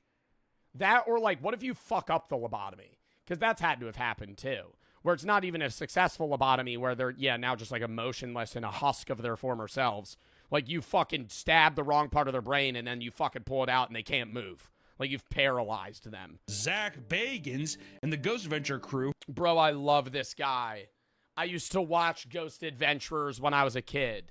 Were granted access to the island to investigate. What is the intro? Oh my God. That's like the most nostalgic thing, and it's so fucking stupid. He's like, my name is Alex, and I've been hunting ghosts for however many years. They still make episodes of that show, by the way. My name is Zach Bagans. I never believed in... My name is Zach Bagans. I never believed in ghosts. And it's like these early 2005 cutscenes. They're just like zooming in from a low angle into his face. Like imagine this is the camera. My name is Zach Bagans. Where there, they claim to speak with multiple victims of the doctor. Go ahead and show one.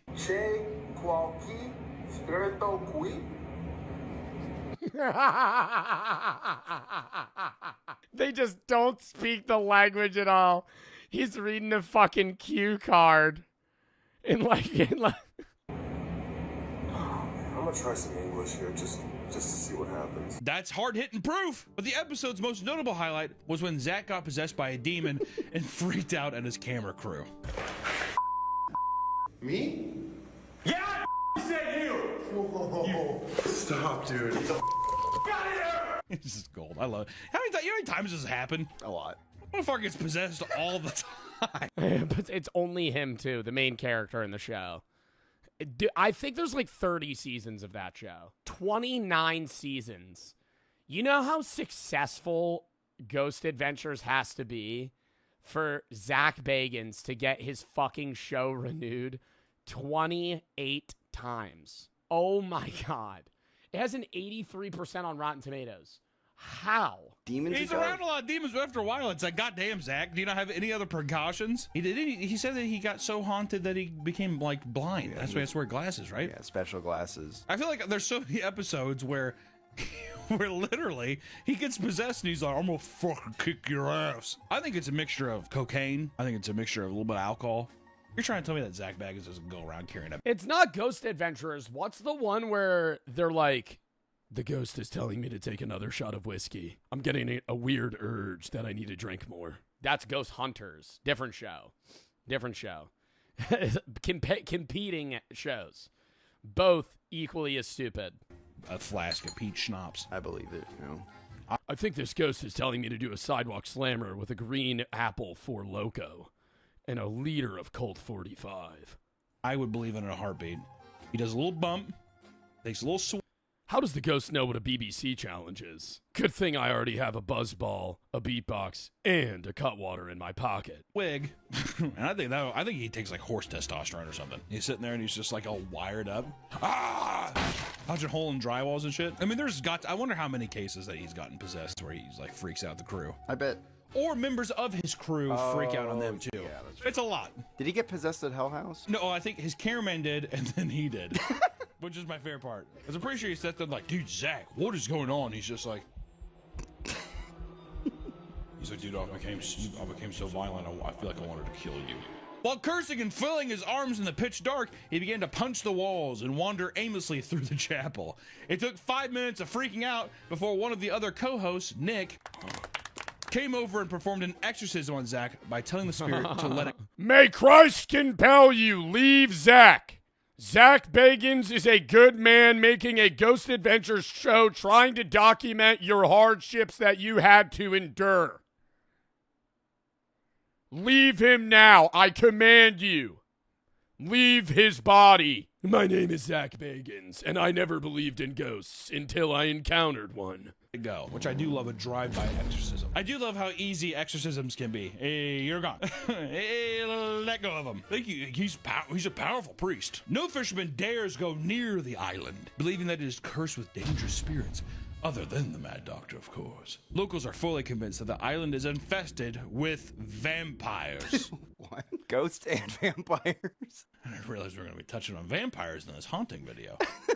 If you're attacked by a vampire, it is technically kind of a haunting because it is a dead man. It's true. Yeah, undead. We kind of skirted the game, didn't we? Yeah, a little bit. This is because multiple bodies were unearthed with stones and even blood in their mouth, leaving many to believe that they were recently up and walking around feasting on human blood. There's probably people fucking, this. What's horrifying is when people are like, he's dead, and they bury him, and the people wake up, and they're like, oh my God, he's a zombie trying to get out. And no, it was just a guy trying to claw his way out of the... Well, that's why didn't they used to attach a bell to, they would have a hole that would go all the way underground in your coffin with a bell.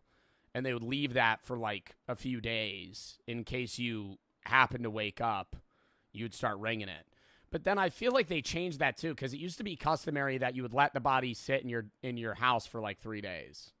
Like if somebody died, you would just leave them for like 3 days just to make sure. Like, are they actually dead? Or because you could check a pulse, but you're not like, because that's happened where people have gotten buried alive. That is my nightmare. Oh yeah. Oh my God.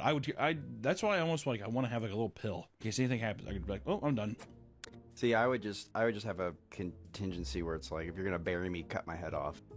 I kind of like that idea. I feel like I wish that was kind of a more normal thing. Also, I think that's also why the Vikings did it right. You just set them off and you fucking... Isn't that actually not as accurate? I thought like Viking funerals were not very common. Let me bang it. The famous imagery of a body burning in a longship set of flame is largely a myth. Real Viking funerals involved land-based cremation on funeral pyres or burial in graves and mounds. So it was like Viking funerals existed in the sense of maybe burning a body, but not where they would row you out into the ocean and then fucking shoot a flaming arrow at your body. Why do you keep saying bang it? I'm trying to start a new wave of in saying Google it, you say bang it. I would be willing to hard pivot to maybe Yahoo that, but or edge it. I would, yeah, like I don't know, but that if I say let me edge it, that might be, I don't know. The Valley of the Kings is one of the most important archaeological discoveries in history, but it is also one of the most haunted places on Earth. The first tombs were constructed. I want to go. I don't want to like uncover burial sites or tombs, but I want to go inside the pyramids so fucking bad to like actually witness and stare at like etchings that somebody put into the wall fucking thousands of years ago is so cool. Around 1500 BCE, and for thousands of years, Egyptian pharaohs and nobles were buried in the lavish rooms. That's what I'm going to say. I watch some people. There's like YouTube videos, people like being like, "Oh, I'm going into the Valley of Kings or whatever, the tombs and the pyramids." No. I'm so claustrophobic. Try not having a panic attack watching one of those videos. Go ahead. Watch a guy go up these stairs. Like there's this hallway to get to the king's room. You have to go But this is exactly where I would want to go though. I'm not saying I don't want to fucking go in the claustrophobic part where you got to climb up a fucking half broken ladder that's like fucking 2 feet by 2 feet and you're just like breathing out so you could shimmy through. I would want to just go here. This huge, steep, narrow thing, but also it's one way, so people are also coming down. So you're like trapped in this thing, and there's like watch a video and try not to have a panic attack. Go ahead. Challenge impossible. I don't think I would have a panic attack.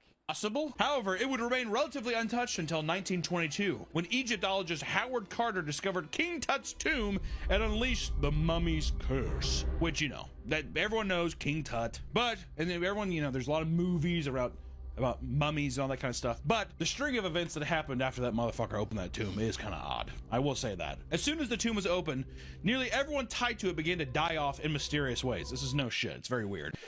To the point where I'm like, this might be the only story on here where I'm like, Well, the only story where it actually has some sort of like grounding in that it's a curse or a ghost. The first one to go was George Herbert. He was at the tomb when it was open and paid for the entire expedition. He died from mosquito bite that led to blood poisoning only 4 months after the initial opening of the tomb. Which you could be like, all right, hey, it's a mosquito bite. Unlucky. It's gonna happen. I mean, what the fuck? Yeah, mosquitoes and malaria have killed half of the people ever born. What are the odds? In Africa, there's like marshy, swampy area. There's gonna be mosquitoes everywhere. Next up was George Gould, who simply visited the tomb before succumbing to a fever 5 months later. A little more suspicious, right? Yeah. Motherfucker just all of a sudden got a fever. Come on, I don't know. All of a sudden got a fever and died. Because I understand this was a while ago, but dude, getting a fever doesn't usually cause death, even in the fucking early, like, 1900s. Oh. Sir Archibald. Like, you're just sick.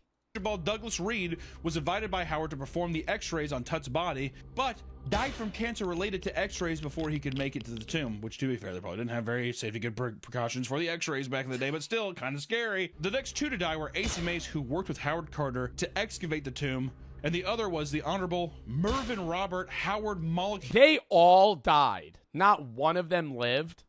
Do you think after 5 of them died in your group, you're like the last one alive and you're like, I'm fucking cooked? How many, if you and like 6 of your friends open up fucking King Tut's tomb, 3 of them die, I'm going, this is surely a final destiny. It's a career in acting. Why are you giving like a forefront political opinion on a news station? Like, I'll talk about politics, but I'm never going to go on CSNBC and fucking be like, yeah, actually, I think the political unrest in Ukraine's been... I don't know what the fuck I'm talking about. I'll share my opinion, but I'm not going to go on a fucking news station and act like I know what I'm talking about.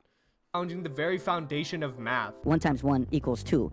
How do you come up with that conclusion? Well, if I was wrong, then they wouldn't have made such a big stink about it. The fact that I was able to show them with their calculator, because they have 1 times 1 equaling 1. Right. An action times an action without a reaction. And as a result of it, you get this contradiction with the square root of 2 being cubed, having the same value as the square root of 2 times 2, which should say a red flag, a herring right away that there's something wrong with the mathematics. He is saying absolutely nothing. Just endless yapping about whatever comes to his mind, hoping we somehow see a contradiction in fucking 1 times 1. Now, the craziest thing is that I remember hearing Terrence Howard arguing about elementary... Wait, is he trying to say that base math is wrong? Like, we have fucked up basic mathematics? And, like, the root of everything that we understand is incorrect. Math problems almost a decade ago. When he was trying to pull this shit at Oxford, he was getting mocked for being an idiot because nobody's gonna co-sign this incoherent garbage. But for some reason, ever since Terrence has made the rounds on these podcasts, I'm starting to see clips from that Oxford event resurface. One with over 700,000 likes, as if this motherfucker's Albert Einstein. I want y'all to take out your phone for a minute then. Put it on the calculator. Now I want you to put in 2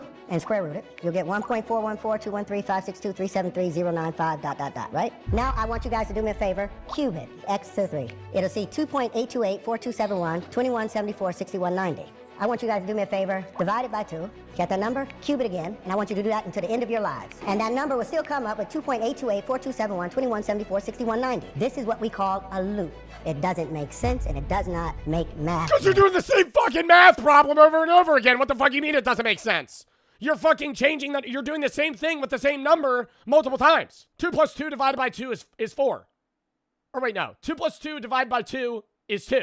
If I do it again, 2 plus 2, add 2 divided by 2, it's 2. If I add 2 divided by 2, it's 2.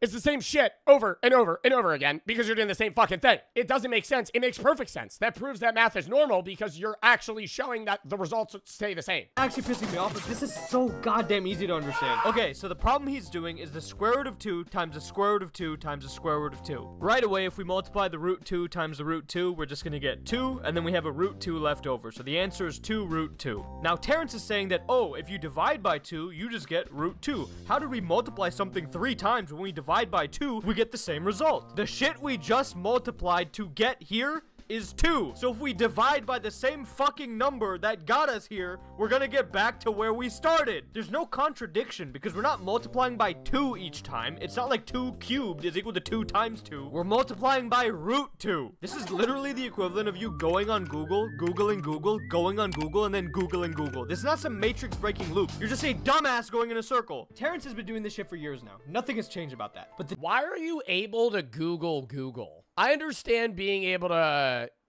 yo, chat, I really want to start saying just Bing it. Instead of let me Google it. I want to start that up. Can we start that, chat? When you want to look up something, just say I'm going to Bing it. Anyways, but like, I understand being able to Google, or I understand being able to Bing Google, or Google Bing, right? But why am I able to Google a search engine that I'm already on? Let's just see, like, why is that even? I feel like it should be like error. This is stupid. Why are you Googling Google? The difference today is that he's found a new community of idiots who believe in what he's saying because of him going on these influential podcasts. When this dude goes on Joe Rogan to spew the same exact debunk. Oh, let me Bing that. See, that's what I just gotta start saying that. Let me Bing it. What he's saying because of him going on these influential podcasts. When this dude goes on Joe Rogan to spew the same exact debunked math, Joe just eats it up with no hesitation. Pull out your calculator, and I want you to enter the square root of 2 in there. Bro, what the fuck is his point, though? That math is wrong? Or that we're, like, living in some simulation paradox that he's found the key to? Like, what is him and Joe Rogan's podcasts are like 3 hours long. What the fuck are they talking about a calculator problem for that long? And quantum physics equation has that square root of 2 in there. We've been living in this lie, this fostered lie. Oh my God, he has a t-shirt that says square root of 2. For so long. Because and what's the solution to that? One of the most interesting conversations I've ever had with the great and powerful Terrence Howard. It's a wild one, and I'm sure there's going to be a lot of mixed reviews. But as crazy as some of the things this man is saying are, he's clearly brilliant. And if he's right, it's going to change the world. I mean, it's true. If you want... It's going to change the world how? Like, even if he was right, what's next? Like, he's just like, Dude, shit's crazy. Square root of 2. How is it square root of 2 still? To see brilliance, just take a look in the comment section. You'll find just the pinnacle of human intelligence. The fact that he had the fortitude to challenge math at the highest level, even if he's wrong, still gives him credibility. I dislike people that berate him for having the guts to speak up and articulate his viewpoint. I don't understand this logic at all. First of all, he's not challenging math at the highest level. This is like first grade fucking math that he doesn't understand. And second, It's like algebra 1. Algebra 2. just because you challenge something that is already concluded doesn't mean you're doing so with any expertise. You can just be a fucking idiot. You would think that people would see through it, but unfortunately, being a confident, uninformed dumbass actually has a persuasive psychological effect on less knowledgeable people known as the Dunning-Kruger effect. It's basically where people who are less knowledgeable about something tend to overestimate how much they actually know, and that lack of knowledge then drives their confidence about that. Well, it's the Dunning-Kruger effect, but that's also why, like, early philosophers would say, I know that I know nothing. Like, being smart is the recognition that you are stupid, because stupid people think they're smart, but smart people know they're stupid. And that same confidence is capable of convincing those who are just as, if not more, ignorant as them. Modern podcasts are the embodiment of this. MMA vaccine is absolutely connected to a host of serious, debilitating fucking problems that kids have gotten Let me from ask you a them. question, Mr. Joe Rogan, Mr. Scientist. Are you saying that we shouldn't Don't do that. Don't call me Mr. Scientist. I'll start mocking you, and it's so much easier to mock you. 5 minutes later. This is a long conversation that we're not going to have on this podcast because I'm going to get angry because I've researched this for years. But you're not a scientist. I don't have to be a scientist do. to know that. Yes, you do. No, Brian, shut the fuck up. It's dudes sitting behind a microphone, talking with confidence for hours about shit they know nothing about behind big budget sets. To the average person, something about the presentation will likely captivate them even if there's no substance behind what's being said. Yeah, because, dude, it would be a hell of a lot different if they were sitting in, like, a bum-ass living room on, like, a broken couch, spewing opinions about how, like, Tylenol gives you autism and being circumcised makes you autistic. Like, if they were saying that in a shitty area, they'd be like, this guy's kind of stupid. But the second you have, like, a nice set, nice lighting, they're like, this guy has some credibility. It's a voluntary fucking lobotomy disguised as education. Robert F. Kennedy did say that. That Joe Rogan clip is a rare example of someone... It does? Oh, being circumcised gives you autism? Actually pushing back against the garbage being spewed on podcasts. In this case, the biggest Or increases your chance. Podcast in the world. But most of the time, people who go on these shows are able to lie endlessly with no pushback whatsoever. You know, if you take a banana and you mix it with a blueberry in a smoothie, it voids the nutrients of that blueberry. way. Yeah. Oh, I didn't know that. Theoretically, you know, if the Earth were round and you were to fly literally straight across, pointing the nose down to stay with the curvature, then you would just fly into outer space and land somewhere else. What's the problem with microwaves? Microwaves, it basically bastardizes all the nutrients in the food, so you're just eating matter. So if you want to fill your stomach, you might as well just drink water. Wow, so it cooks out all the vitamins and minerals. Like, what is this fuck-ass opinion, bro? What? The microwaves are just heating up your food. What do you mean it's cooking out the nutrients? So if you want to fill your stomach, you might as well just drink water. Wow, so it cooks out all the vitamins and minerals. I believe so. Wow. Top 3 educational podcasts, by the way. I was able to find so many of these insanely brain-dead takes from just this one podcast alone. The show has absolutely zero criteria for who gets on, and the host seems about as dim as the guest. And look, I'm not someone who believes that there aren't good or entertaining elements to any of these podcasts, or that they have to be 100% factual, or that the host has to be a hall monitor to every guest. But you have to understand that some of the people that go on these largely influential podcasts are either grifters or straight up insane and using these platforms to promote their nonsense because they know they'll be able to do so unchallenged. And you might— Bro, like, why did Netanyahu go on the Full Send podcast? That makes, like, that just seems like a fucking weird last-ditch effort to get, like, the American youth on his side. Like, why is Netanyahu's going on the Full Send podcast with the fucking, the Nelk boys? What?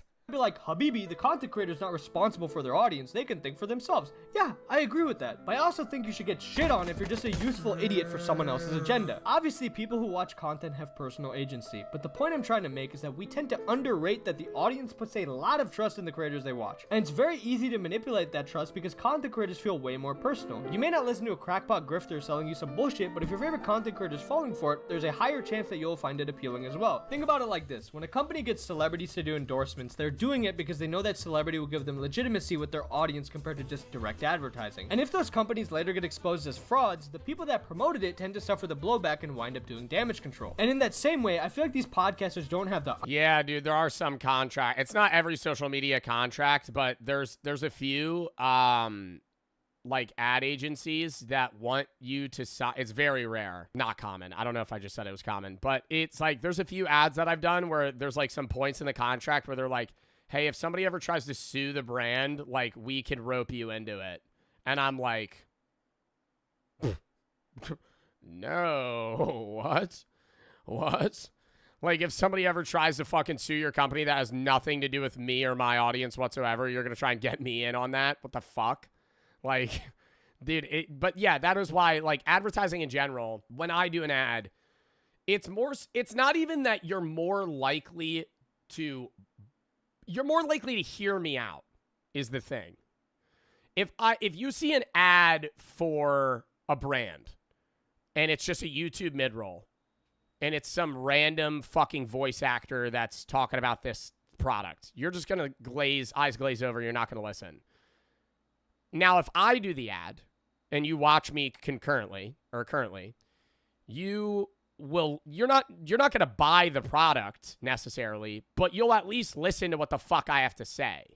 And that's it. I'm just a podcaster excuse for when the people they bring on are essentially doing an ad for some pseudo-intellectual nonsense that they legitimize by being so easily swayed and uncritical. I've seen so much medical conspiracy bullshit legitimized on these podcasts, and the most prominent guy in the space now runs the health department of my fucking country. This dude has spread fatal lies about treatments for previously eradicated diseases. Diseases now making a big comeback in 2025. Obviously, podcasts are not the sole blame for this, but they play a big part of a larger misinformation problem, and it's frustrating because a media that I once had so much love and respect for is dominated by those keen on manufacturing and selling stupidity. Because podcasts are insanely consumable by design, this bullshit travels so damn fast. For every 1 hour of your podcast, you can easily farm a bunch of clips, and then farm a bunch of TikToks from those clips, and that doesn't even take into account the people that steal those clips and post it on their page. It's a factory of... Well, it's less of an issue with, like, podcasts that just do entertainment stuff. Like, the Rizzler episode on Theo Von was just... It's slop content, bro. You're talking to an 8-year-old. Like... You're not really getting much out of the Rizzler in terms of, like, Rizzler's not going to be like, yeah, well, actually, I do think Tylenol causes autism. And in reality, this is my opinion on the Israel-Palestine thing. No, like, he's not going to fucking share his opinion on that. But then the bigger problem is podcasts that get millions of views where it's like you bring on these guests that are perceivably experts but actually have no credibility whatsoever. But they just say their opinion very confidently, and they have a following, so it seems accurate. People don't fact-check shit, ever, on social media. That's the problem. The garbage engagement bait will spread everywhere, and the people responsible will profit. But I worry that as this cycle seems to have no end, we are at best producing an infinite amount of slop, and at worst, mentally rotting our society. Moral of the story, be critical about the content you watch. Don't take everyone yapping behind a microphone at their word, even if it's your favorite creator, and most importantly, if you ever... Yeah, bro, I'm wrong. A lot of the time, I'm wrong. Like, I will share opinions, which is different, but there's times I'll say something and I'll get it wrong. But it's like, you gotta, like, if you're like, wow, that's an interesting take Joe had, don't just take it, like, check me, you know? And then fucking look in on it. In your life have ever thought to yourself, yeah, bing it. Maybe I should start a podcast. Don't! This is a paid actor posing as a homeless man raking in donation. What I eat in a day, TikToks are insane. TikTok what I eat in a days have genuinely gotten out of control. What you guys are today for a little snack for dinner? I wanted to have something sweet, so I got 2 boxes of the crumble cookies, you guys. That is a fucking heart attack. Brooke literally just got me 4 of those cookies, and they taste good as hell, dude. I eat one of those, and I feel fucking disgusting after. Like, I'm happy to eat them, and I enjoy eating them, but, dude, one of those cookies is, what, like 600 calories more? And that's what? That's a box of 2 boxes of 8? 16 crumble cookies. I think if I ate 16 crumble cookies in one sitting, I would die. They're 1,000 calories. How much is a crumble cookie? Over 800. The semi-sweet chocolate one's like 700. Just so much saturated fat. It's just a heart attack. I don't actually think, I don't think anybody actually eats like this, though. Can I say that? I understand there's people that are overweight and there's people that are obese, but I genuinely don't believe that there's anybody that orders 8 crumble cookies and eats them casually. I feel like a lot of it's for content. Because there's like, I don't want to say it's like a fetish or anything, but like the amount of people that love watching like mukbangs and watch people get morbidly obese. Like there are people that enjoy watching YouTubers like delve down this rabbit hole of like pure unhealthy dog shit. And no, seriously, like there are millions of views. Like there's 20 different YouTubers that make mukbangs, and not like regular mukbangs, like mukbangs where they just eat shit and just hordes of shit. It's not anything they would regularly eat, but it's like the content they make and it's how they make money, so they do it. But then they just start fucking gaining weight rapidly. Nikocado Avocado? Yeah. Honestly, I mean, not anymore. He's like healthier now, but nothing could have prepared me for these meals these morbidly obese people are eating. And honestly, I was just left disgusted by the absolute gluttony on show. And I want to start by looking at the diet of the up-and-coming creator known as James Bowler, who loves to show off his little snacks, as he calls them. Mood, you guys, today for breakfast for a little snack, we're a whole box of Twinkies. Does he actually just eat all of them on camera, though? There's no way. have a whole box of Twinkies and some milk. Let's get started. These are literally like my favorite snack. I can swallow them whole.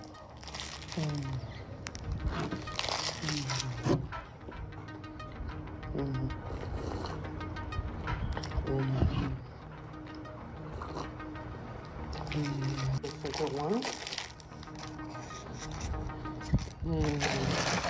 Bro, why do people want to watch this, though? Is there... No, seriously.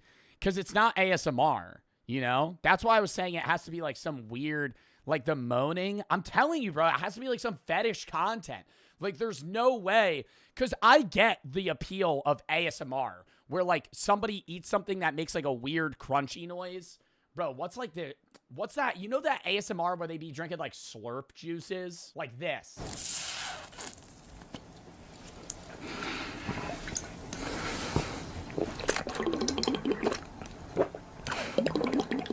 That's satisfying. That's satisfying to watch. I get that. But that's not like necessarily unhealthy. It's just like this guy drinks stuff that's like satisfying in these weird tubes and stuff, and it's like cool to watch. But there's like that, and then there's just like actually just watching somebody eat a box of fucking Twinkies. Like it's not... And I mean, before we get into what he eats, it's pretty impressive that James doesn't actually fit into the frame of his camera. Like, he's literally so wide, we can't see how wide he is. But back to what he eats, in what world is this a light snack? 2 boxes of Twinkies with a glass of milk has around 3,800 calories, and James is just literally... And just straight fat and sugar, man. Inhaling them. And honestly, just making the most disgusting... Dude, he's panning into it, though. There's no way he just makes that noise when he's eating it. You know what I mean? Like, nobody's moaning. This is just fat shaming. He's being rude, yeah. The point that he's trying to make of this being bad is not fat shaming. When he was like, he's so wide he doesn't fit in a frame, that's fat shaming. But, no, that is fat. Making fun of somebody because they're fat is fat shaming. Pointing out the fact that they're eating unhealthy and they're going to fucking die because they're eating unhealthy is not fat shaming. I've always said that. Right? There's a difference between being like, hey, this is terribly unhealthy, and then, hey, making fun of somebody because they're fat. Noise while doing so. Yes, I got 2 because every time I finish these, no se me quitan antojos, so I got 2 boxes.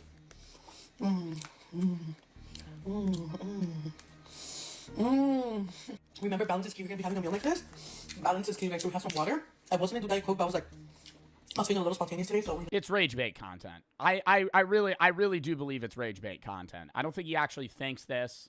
There's no way he thinks a bottle of water is balancing out the crumble cookies that he's eating. You know, like it's to annoy people to bait engagement, which gains views and money. Like that's what it's. That one looks pretty fucking good. No, that one looks pretty fucking good. Yeah, the moaning is really upsetting, right? And this is a genuine question. Like, is this just some sort of fetish content? I just don't... That's what I'm saying! What's with the moaning? What's with the moaning? Why we're eating a box of crumble cookies? It's like there's not a second of like silence. I don't understand who this content is aimed at, and honestly, it's just sad to watch. I actually originally thought it was all rage bait, and there was no way that... Oh no, I think it is. I think it's a mixture. I think it's like 80% rage bait and then 20% fetish content. Like that's because there's no... This isn't ASMR, right? There's no mic. He's recording on his phone. It's not like he's like eating it next to the camera or something. Would actually eat this stuff day in and day out. But then you look at the size of him, and he clearly is. And he uploads one of these videos pretty much every single day. Well, I think that's probably the cause, right? Like, you could eat healthy outside of this, and you would still gain weight.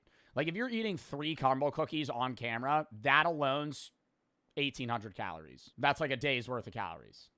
Today for a little snack. Like, even just that. Like, dude, outside of this, he could just be eating straight salads, and he'd still gain weight. For dinner, I wanted to have something sweet, so I got 2 boxes of the crumble cookies, you guys. I'm so excited. Let's get to this is the first box, you guys. Oh, look at that. Oh my god, I'm so excited. You know? The first one we have is the s'more brownies cookie. Look at that, you guys. Oh my god. Oh, that looks so good.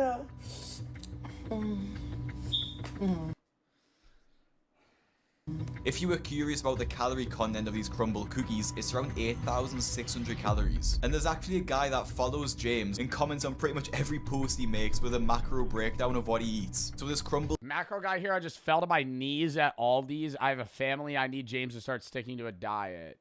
432 grams of fat.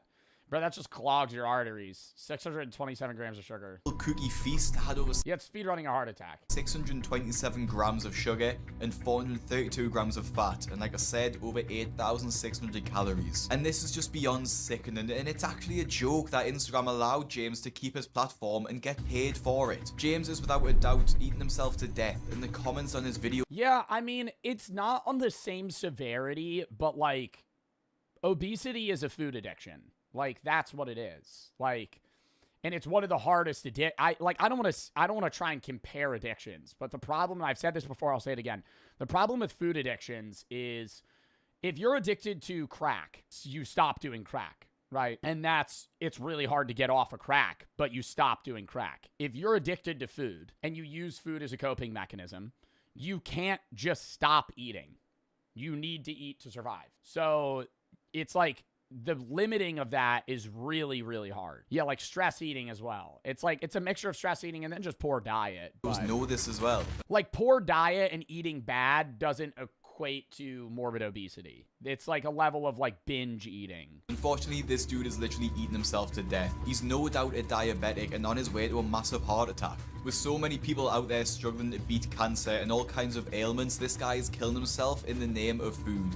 Incredibly very sad. The worst part about James is that brands and restaurants have actually started inviting him to their places, presumably offering him free food for a good review. Now I have to say, why would any restaurant want him to review their food? It seems like James would eat publicity, absolutely anything, and give it a 10 out of 10. Mood, you guys, we're right here at Juice Time in Southern California, and we're here to try out their sweets. Mood. These are the first 2. I think these are smoothies. This one was one of my faves. It tasted like cotton candy. This is a Dubai chocolate cup strawberry. 10. Yeah, that shit looks fucking disgusting. Yo, that shit looks fucking disgusting. Oh my god, the Fruit Loops on the fucking yo, this actually just looks like straight sugar slop. This is like somebody just trying to be like, yo, this tastes really good. It's just packed with sugar. It's just, there's no part of this that's appealing. I think these are smoothies. This one was one of my faves. It tasted like cotton candy. This is the Dubai chocolate cup strawberry.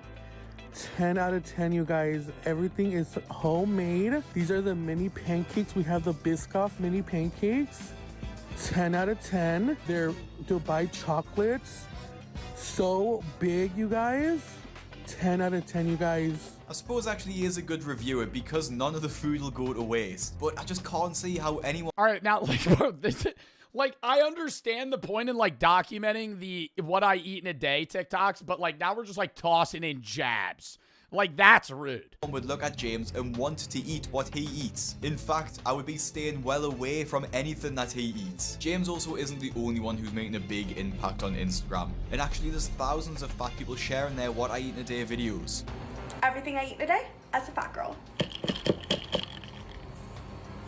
This is Brandy Lee Snacks, who is unsurprisingly followed by... Bro, who are the two fucking streamers that are gaining traction now?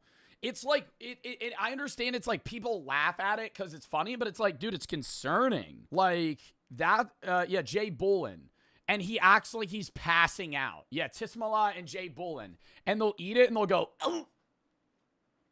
And they'll fall asleep or something. But it's like not, like it's a bit, but it's like, dude, like they're getting paid. And so it promotes that. But it's like, you know, I get why they do it. Like, I don't think they're in the wrong, but it just sucks. James Buller. Because it's like, now there's no motivation. Like, it's like, hey, now we're getting money to eat like shit. On Instagram. And she loves to share what she eats in a day. And actually starts every single day with a donut dipped in milk. Just to make sure that she has the worst possible breakfast every morning. Kayla for the 1,000 buddies. I don't eat the best that I could stand to lose some weight. I just finished Kate watching. This makes me want to start a diet tomorrow. I mean, if you want to diet, you want to diet. I have no problem with I don't make fun of people for their weight and how they look. I always say, as long as you're healthy, that's what matters. You know, outside of that, if your blood test comes back and your blood pressure's fine, who gives a fuck? You know, like that's what matters, right? If your cholesterol levels are fine, if your blood level's fine, whatever, you know, like somebody being like slightly overweight, there's nothing wrong with that, right? But like morbid obesity is different, where if it's like you're like 5'8" and 400 pounds, like that's like putting stress on your heart. Like you're going to die when you're 35, right? Like that's the difference. I would assume you're still fine. Like I still eat cake. I still eat, you know, the fucking, what are those, gancitos? Those are fucking good as hell. I eat those too much. But like, dude, like you can, I would say the biggest thing is like having a week's worth of calories. Like you have to fit that, like having, you know, 3 days of eating really healthy and then having a day where you have a bowl of ice cream or cake or something, that's fine. It's just like, you need a match. Like there has to be a level of consistency. And then you have days where you could take like, hey, I'm going to eat a bunch of cookies or brownie or whatever it is, you know? Gancito mentioned, those are good as fuck, man.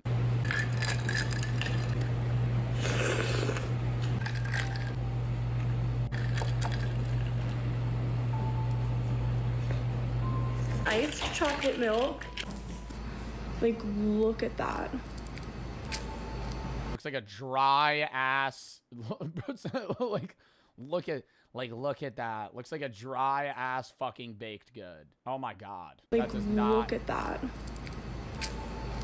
Well, it's a good thing she got sugar-free syrup, because I was just thinking she was eating a lot of food, but that should balance it out. And why are we dipping everything in milk? Oh my god.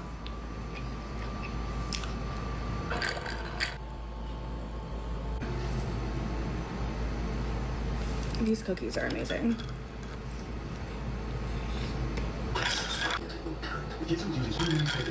I don't know. I think it shouldn't. How do you fix this, right? Because it's like, if they're making these videos that are a minute long and they're getting paid for them, you know, they're making fucking $100 a video. Like, why would they not want to do it? But you can't demonetize that because they're not really breaking TOS. Like, they're just eating food.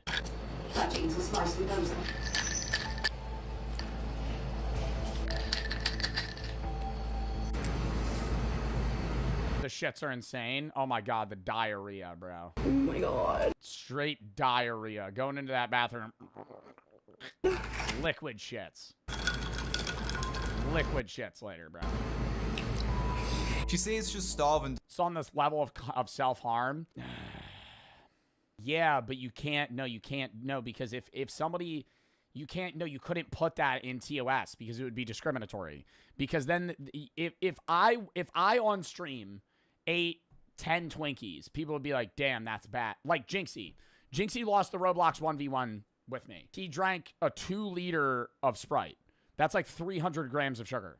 That's self-harm. It's not TOS, but it's like, if you see somebody that's morbidly obese doing it, then it's now considered that. Like, you know what I mean? Despite eating about 2 days worth of calories, and honestly, Roblox? Oh no, Rocket League. Sorry. it isn't surprising. It's because I was playing Roblox with Steak. And for one, when you're that big, you're going to need more food to feel full because her stomach will be physically larger. And two, she had... I don't think it's the stomach. I don't think it's stomach physically being larger. It's you're not consuming an amount of food that's going to make you feel full. You're eating high caloric density, low dietary fiber foods. Your shits are going to be rock hard. You're always going to feel like you need more. So many calories from sugar. You're going to digest it so fast. And carbs that her blood sugar will be spiking and then crashing, which is leading her to be more hungry. Your stomach gets bigger. Yeah, when you eat amounts of food, it's volume. Than if she ate whole meals and a high protein diet. The comments in this video weren't happy with her either. That's like 2 days of food. Stop making all this normal. There's more than 2 days of food. It's like 5. It's like 6,000 calories. Nothing normal. All this sugar is poison. Health is the most important thing we have. This is literally self-harm. Someone even commented defending her, saying that she isn't normalizing this much food, but the trouble is that she's doing exactly that. By posting these videos, there will be other people saying this who eat like her, and when they see other people doing it online, it... Thought I was done eating for the night. You make me hungrier. Were those hard-boiled eggs topped with CC? Or deviled eggs? People doing it online, it normalizes it to them and makes them feel like they don't. You know the type of food videos that I like? Brooke put me on. It's this teacher that eats the most disgusting shit every day for fucking lunch, bro. She'll make like onion cups and like this pizza with like mayo on it. Oh my God, it's disgusting. But it's like interesting to watch because it's not unhealthy food. It's just stuff that's like, I don't want. Why? Courtney? Yeah, everybody just knew. Oh my God, it's so gross. It's like, it'll be like soup dumplings, and then just with like onion cups. I'm like, yo, that room has to stink. Like the students in that room when she breaks out her lunch Tupperware bin probably be like, what's her name? Yeah, I know her name's Courtney, but I need to like look up. Life did not. Oh, here it is. Courtney Cook. I need to find one that's like gross because she does make good food, but like some of them it's just like. Oof. It's like, oof. Happy Monday. Okay, I have a big old sweet potato. Holy crap. Yeah. This is just lunch. Some green onions, some butter. Oh, Buddha K. What is that? Almost. Pick them up. Oh. Just eating a potato. Just eating a potato and onions, bro. Like what is that called? Like a Baltic breakfast. I love watching those too. Some dude with just a bunch of onions and shit, and you just like just munching on them. Won't need to change. If Brandy wants to literally kill herself eating that much food, then she should be allowed. But she shouldn't be allowed to be monetized on these platforms for it. And I get that point where it's like you shouldn't be able to be paid for it, but I mean, there's so much worse shit that people get paid for on content. So. Although Brandy only has 160,000 followers. It's like if you demonetize this, you have to demonetize anything that's bad for you. And then like half of content in general is not monetizable. Adi Gutierrez has almost double that follower count and seems to have an even worse diet. What I ate today as a baddie. Cereal for breakfast.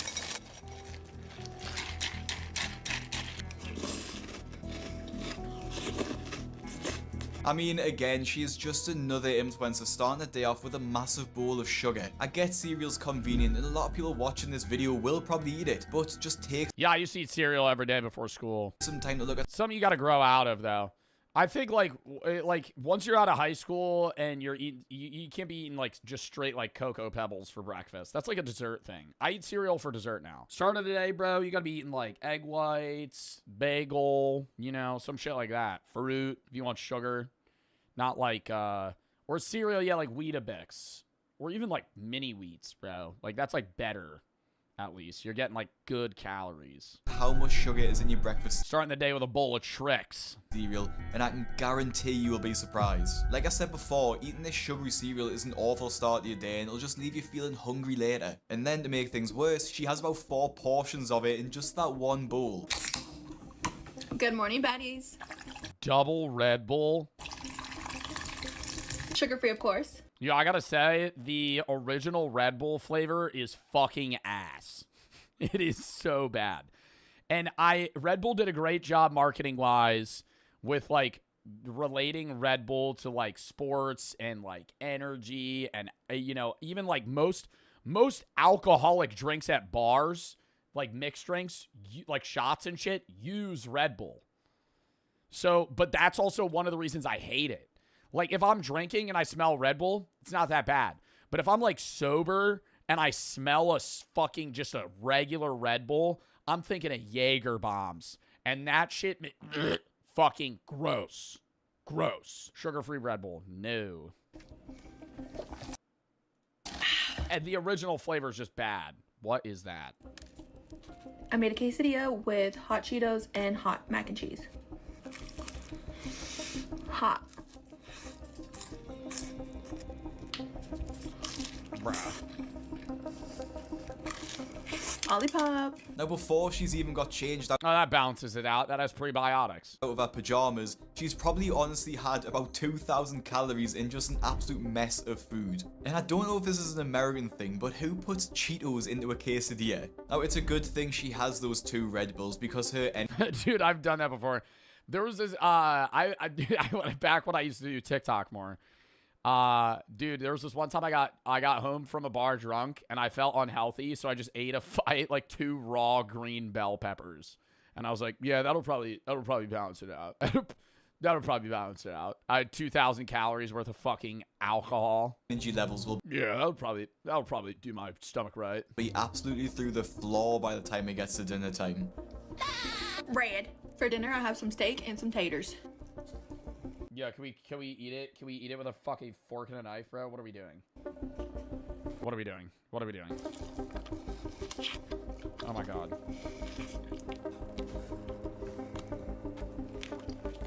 Is that butter? Is that just butter, or is that... Wait, no, that's mashed potatoes. SpongeBob.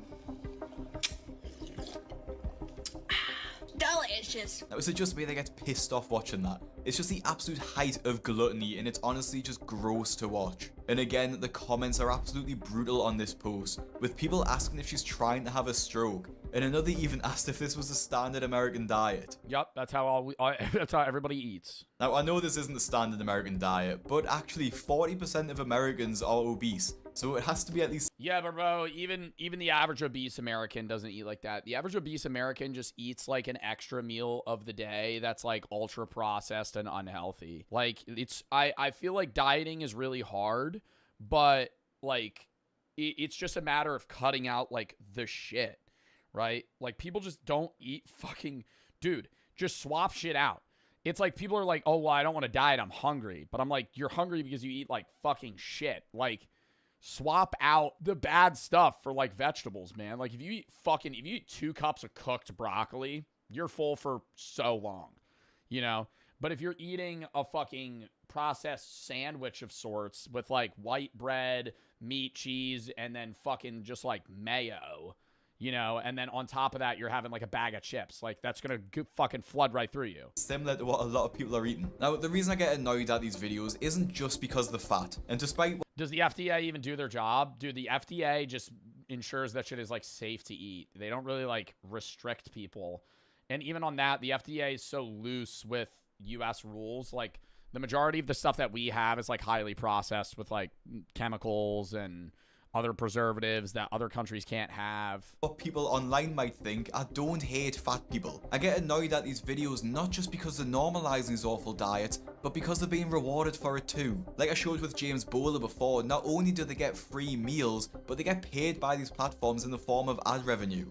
Addy has over 300,000 followers on Instagram and over 500,000 on TikTok, posting pretty much every day on these platforms. So it isn't a stretch to imagine that she'll be earning multiple thousands. No, she ain't making that much money, bro, and I'm sure of it. I did short form, bro. She ain't making fucking 30 grand posting these videos, dude. 7,000 likes. 7,000 likes. That video probably made $15. That video made about $15. Like, you're not... Short form media pays about fucking ass. Nothing. 7,000 likes, dude. 7,000 likes on a minute video. Even if you had like 200k views, $40. Tops. Probably like 5. Over 300,000 followers on Instagram and over 500,000 on TikTok, posting pretty much every day. Yeah, 200,000 views on a minute-long video, what I ate in Disneyland. She's not even making the money back for what she paid for the stuff. I mean, you know, granted, she's writing it off if she knows what she's doing. So she's writing off the food that she's eating because she's filming it for a video. But still, it's like, it's not offsetting the fact that you're still just like burning money on these platforms. So it isn't a stretch to imagine that she'll be earning multiple thousands a month. And then other people with poor 40 cents per 1,000 views. Carson, if you think that anyone is getting 40 cents per 1,000 views on any platform, even YouTube, you are widely mistaken. Mr. Beast would be the richest man in the world if he got paid 50 cents per 1,000 views.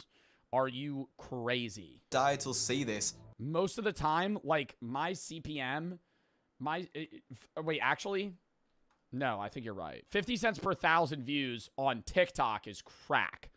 It's probably like 3 cents, 2 cents, maybe a penny. On, what do I get on YouTube? It varies by video.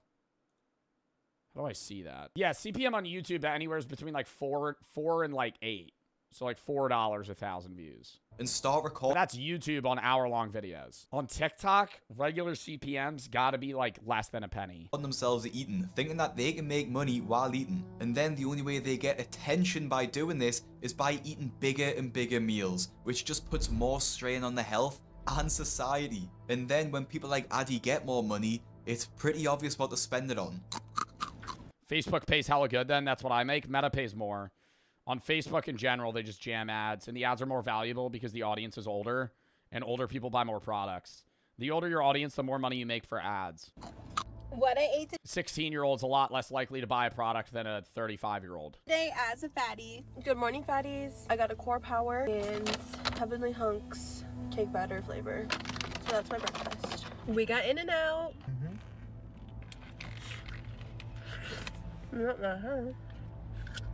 Yo, but who's literally hype as fuck? Like, yo, the In-N-Out videos, the In-N-Out video just released. Oh my god, I can't wait to watch 3 minutes of just straight silence and... Oh my god, you guys. Oh my god, you guys. This triple-decker burger. Oh, it's so good. Like, why would you want to watch that? Bro, the noises make me frustrated. Like slurping. Ew. Ew. That's some shit. Yo, this is the motherfucker that's ordering. Yo, when we did that Doug challenge and a motherfucker ordered Frank's fries at Taco Bell, that looks gross.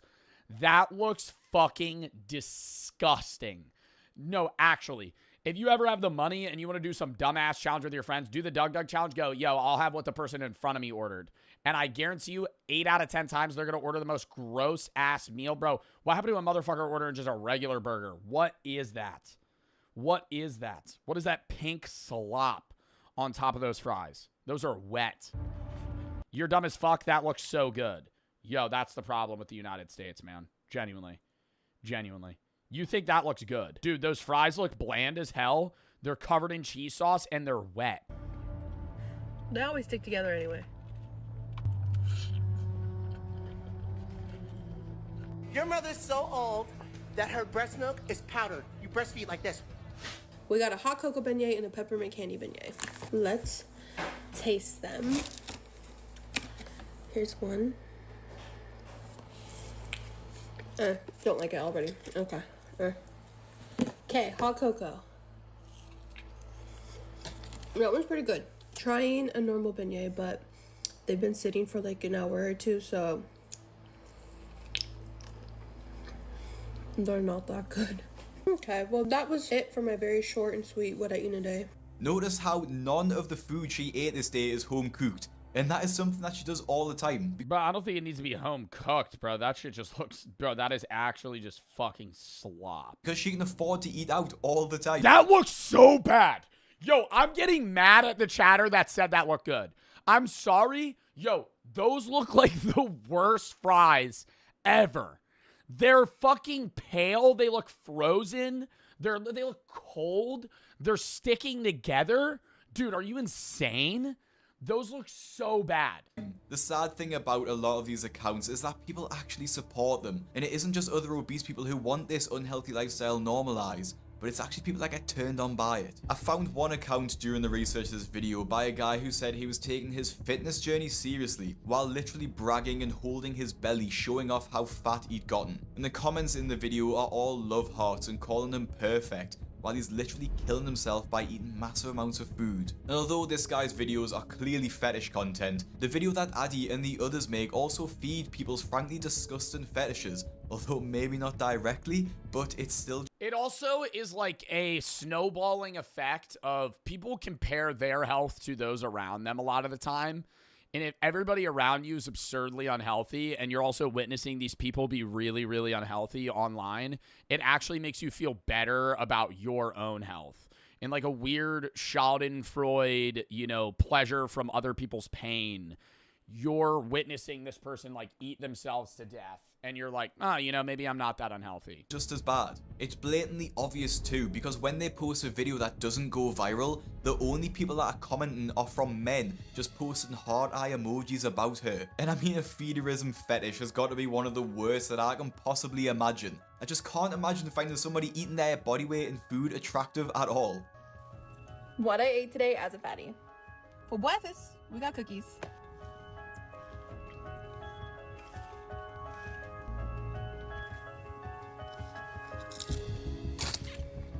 I don't know. I think like the fat phobia of seeing somebody post this and then making fun of their weight isn't what should be said, right? I think a problem with the social media trends today is like when you see this type of stuff, it's like, okay, well, obviously you shouldn't be like, you go girl, you know, eat the 5,000 calories. You at the same time shouldn't make fun of them, right? Because it's like, that's fucking weird, right? But it's like, hey, like, you should probably stop eating like this. You know, like, that this is going to kill you at some point. So good. Pizza. The edges are... Like, in the same sense, bro. Like, if I smoke, bro, y'all don't make fun of me, but you're like, that's bad, right? It's bad, right? Smoking causes cancer, right? If I smoke weed, that's bad for me, right? I'll say that. But it's like, there's a difference between, like, being fat phobic and then being like, hey... this is unhealthy. Crispy, but you know, it's a little limp. We're just gonna like fold it up. Like Addy there is just eating donuts and fried chicken for breakfast with what I'm assuming is a full sugar drink. Probably over 1,000 calories in the meal. And people find that attractive? I'm picking on Addy here because she's one of the most popular in the niche. But she doesn't actually have as insane meals as some other people who post their what I eat in a days, like Heather Ryan does on TikTok.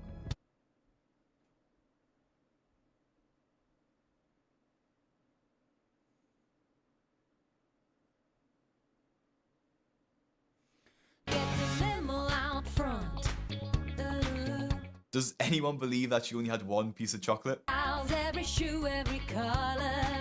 Yeah, when you're famous, it can be kind of fun. What's in that, dude? Shoe, every color. Yeah, when you're famous, it can be kind of fun. It's really you, but no one ever discovers. In some ways, you're just like all your friends. But on stage, you're a star. You get the best. Now this is weird because it looks like she just had cheese balls with sweet potato fries, and then a big sundae to finish it off. Like there's actually no real meal in there. But this isn't the end of the world, as long as she doesn't have too much food afterwards. Bro, it's like, I don't know. Like this isn't, are these mozzie sticks? What is that? Like, the potatoes and the peas aren't that unhealthy. Like, I mean, they're seasoned, maybe covered in butter, but, like, that's not bad. Never mind. And if anyone was wondering, she actually had 18 These were egg rolls. They looked a little thin to be egg rolls. Potatoes on that plate. Heather seems to think that her massive weight is a bit of a joke as well, and actually seems proud about the fact that she eats this much food. I want my ladies to show... I think, dude, and that's what I'm saying. I think there's a difference between being proud of your body and then being, like... being aware of the health thing, right? Like, I don't think anybody that's overweight should feel ashamed in their body, right? As long as you're healthy, that's all that matters. But it's like, don't sit there and then eat 5,000 calories on camera and be like, I'm doing fine. Like, no, that's that's bad. Off their jawline. You shouldn't be proud of being unhealthy. Well, there's a difference between people that are just overweight and then unhealthy, right? Like, being, like, 30 pounds overweight doesn't mean that you have heart problems. But then it's like, okay, now you're eating 6,000 calories a day. That's going to kill you. If you laugh, you go into hell. She will probably be over 350 pounds at this point and shows no signs of caring about losing weight. So, as sad as it is to say, I wouldn't be surprised if she suffers a medical emergency. But it's just hard, man. Like, when you have, if you have, like, a friend that's, I mean, whether it be you, I'm not making fun of you, chat, genuinely. Like, if you're overweight, I've seen no problem with it. But it's like, from the perspective of a friend, like, you probably know somebody in your life that's overweight. It's hard to bring that up to them because it's like, they're going to perceive it as being judged, you know, when you're perceiving it as, like, caring. It's like, I don't want to say it's easier. It's never easy to bring up, like, a friend's addiction. But it's like, I honestly think it'd be easier to be like, hey, man, you should stop doing cocaine. Versus like, hey, man, you're kind of fat. Because, like, imagine from that person's perspective. Like, if you're like, somebody that does a bunch of cocaine. And your friend comes to you and they're like, you should stop doing coke. You'd probably go, you're right, man. Versus your friend coming up to you and being like, hey, man, I'm kind of concerned, you know, you're getting pretty heavy. And, like, that's getting to a point where, like, you might have a heart attack at a young age. You might get diabetes. Like, your friend, there's no nice way to bring that up. You know what I mean? Like, how do you nicely bring up to your friend that, like, you think they're going to die young because they eat too much? You can't. Like, so you just sit there and it's like, you know, like, you love the friend, but it's like, what do you say? So you want them to lie? No, you just don't bring it up. That's the problem. So then everybody sits there and you watch that happen, right? Whether it be you or your other friends, your friends are like, I'm letting you know if that's you, your friends know, and they've talked about it, right? I'm being dead ass. If that's you, right, your friends want to bring it up to you, but they don't. Not because they don't care.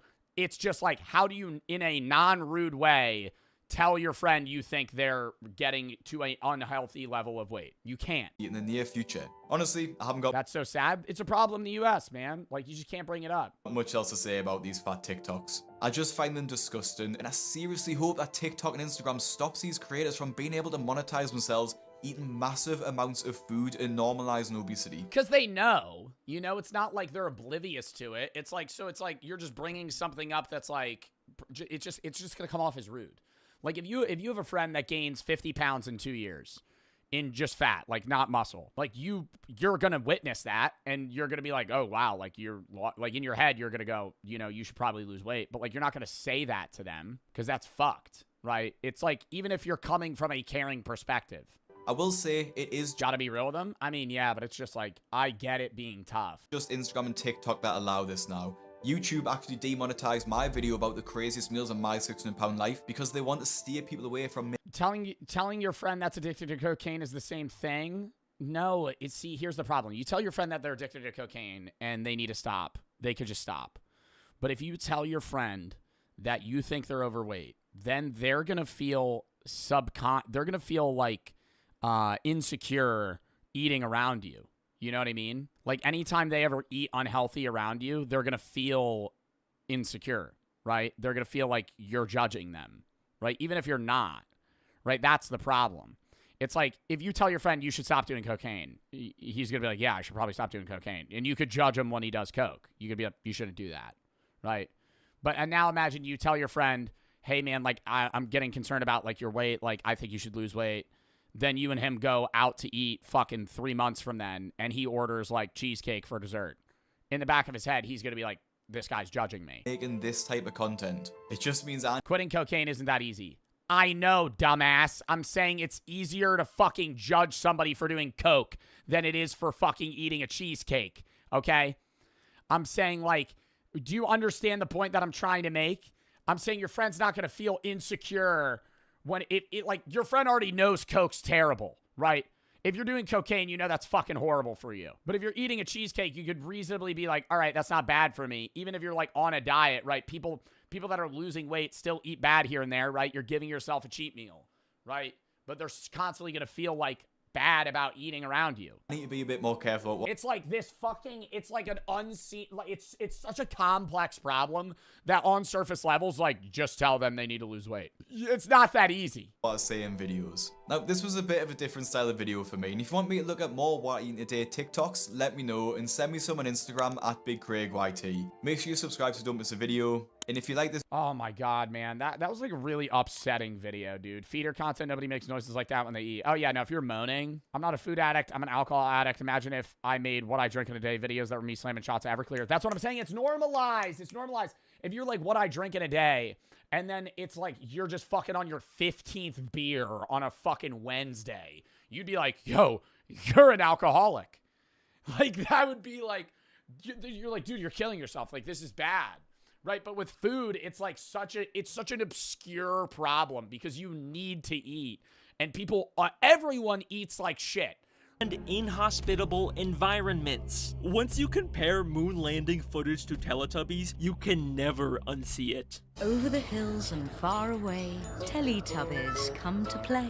Tinky Winky, Tinky Winky, Dipsy, La La, La La, Po, Teletubbies, Teletubbies.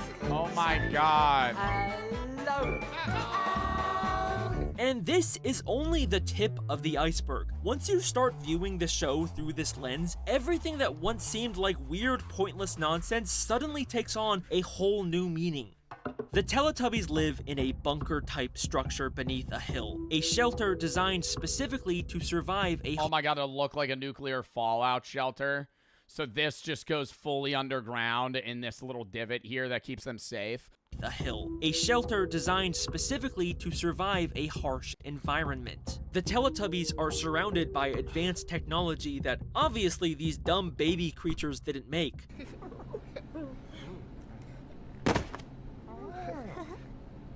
The technology was made by humans to take care of and control their creations. Yeah, but I just don't understand why they wouldn't... I don't understand why they wouldn't just put humans in suits. Like this, obviously this theory is just fucking outlandish to begin with. It's just a fan theory about how the Teletubbies just exist. But I feel like it makes more sense that the Teletubbies would just be humans in suits like spacemen. The windmill obviously functions as some kind of signal tower to receive videos from the underground humans.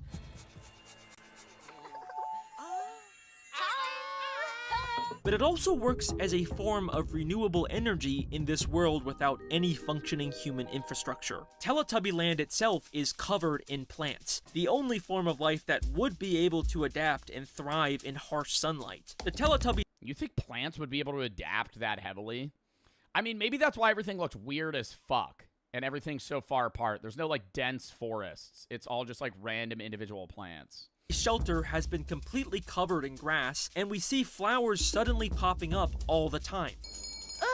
It was a like full rapid growing plants because they're just like evolving to adapt to like high levels of UV. Really big flower. Oh, it's probably hot out there. Clearly, too. Plants are thriving in this new sun baby world. Okay, but what about the rabbits? Why are they the only animal we see on the surface? It's not like rabbits are especially resilient to sunlight. Well, what are rabbits known for? Firstly, they are extremely fast breeders. Yeah, they fuck like crazy. That's why after they let rabbits in Australia, didn't they multiply to the millions within like years? Be the perfect species to send to the surface to quickly repopulate the Earth's ecosystem. In fact, they are such fast breeders that apparently the crew filming the show kept having to pause the shoot because the rabbits kept having sex in the background. And secondly, rabbits are also commonly used by humans for laboratory testing and genetic modification. So maybe, much like the Teletubbies, these rabbits were genetically modified by humans to survive. Oh, to withstand the climate out there? But why? Why would they put the rabbits back on there? Just to like try and have some sort of ecosystem for when they come back up? The surface world. This theory wraps up a lot of loose ends about the original show. But once again, the 2022 Netflix Teletubbies reboot has some very interesting differences. And this is where things get a little more disturbing.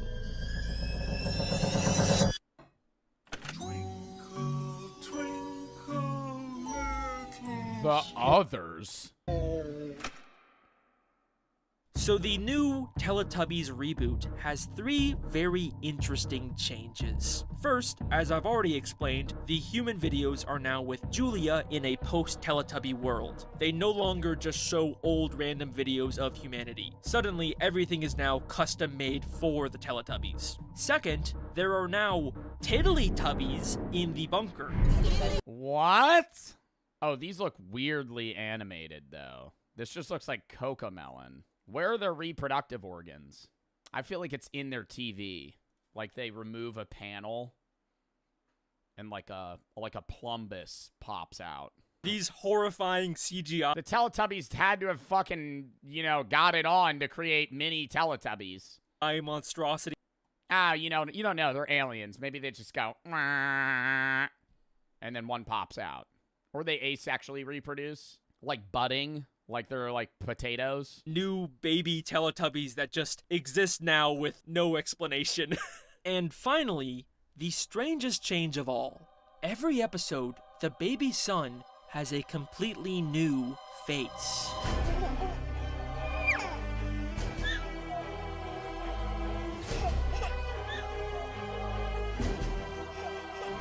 Well, they're just trying to do that. They're just trying to do that to include more like child actors and also just make the show look more appealing versus having the same still frame image of one baby fucking giggling. Why? What is this? Gives it variety. Mean? All of these changes are so sudden. Also, they didn't do any filter. Now it's not even the sun. It's just like a child's head flying through the sky. And random, and none of the diversity as well? Well, yeah, but I'm saying they gotta do like a sun filter. Doesn't really fit into my theory. You guys don't understand. I have watched hours and hours of this extremely boring baby show to try and make sense of this, and I almost gave up. But then, I finally found a single episode of Teletubbies that changed my entire view of this universe. Episode 56 of the Twinkle Twinkle on Halloween 2015 revival called Twinkle Twinkle. In this single episode, for the first and only time in the over 500 episodes of Teletubby canon, it becomes There's night. 500 And we watch the Teletubbies turn the fucking subtitles off. Leave their bunker and look up at the night sky. Oh, ugh. Tinky Winky saw a star. Ah, Tinky Winky star. The Oh, they talk? star was making music. Twinkle, Oh, they just say their own name. They just say their own name like they're Pokemon. twinkle, little star. Like Pikachu. How I wonder what you are. Tinky Winky discovers a star that is singing to him. And for me, this implies 3 things. All stars are conscious. First, there are other sentient stars out there. It's not just our sun. For all we know, all stars in this universe could actually be sentient. And second, the star has an adult voice. So this is likely what our baby sun will one day grow into. And finally, the most unsettling implication here is that other stars have begun to notice the Teletubbies. And suddenly, the 2022 reboot makes a lot more sense. What, like all the stars are watching Earth? Humanity's plan to use Teletubbies to entertain the cosmic horror baby sun worked. But it worked a little too well, because now they've started attracting other baby suns. This is fucking stupid. This is fucking stupid. There's one sun. This would tear the fucking Earth apart with the gravity of what stars actually physically migrating over. This is a whole new problem for humanity, and 4 Teletubbies is not enough to appease all of these sun babies, which is why they've suddenly begun to create more. Oh, they're in training. Suddenly, just watching old videos of humanity isn't enough. The humans below the Earth have to custom make higher quality videos with more children to keep the babies entertained. Humans are so desperate to meet the demands of all of these new sun babies that they are willing to... Bro, just get a big flat screen, point it towards the sky, and play Skibbity Toilet on repeat. Fucking hell. There's your solution, humanity. What are we're creating fucking CGI, demon Teletubbies to fucking entertain the star, bro? Come on. Do anything to appease them. Just wait till you hear me say the words blast off, then run and touch a star. Wait a second. Why would they be teaching children to touch the stars? Then run and touch a star. They're gonna try and take over the fucking stars themselves. Wouldn't that be like the last thing they'd want to tell children to do? The whole reason they're down here is because of how dangerous stars are, right? Unless they're preparing these children to go to the surface? Wait, are these kids the Teletubbies? Is this where Teletubbies come from? They've been human children the whole time? No! So yeah, that is my theory. Teletubbies is actually a post-apocalypse where humans live underground and are turning children into Teletubbies and sending them to the surface to entertain giant sun baby gods. Oh, like they're genetically modifying them post birth. Like they're not just putting them in a costume; they're like actually like changing their DNA so they turn into Teletubbies. Is that good? Wow. Well, that was interesting. That was a very weird video. Due to copyright, I had to remove a section to show the smiling drawings in the new Netflix reboot Humans. It basically helps support the idea that humans live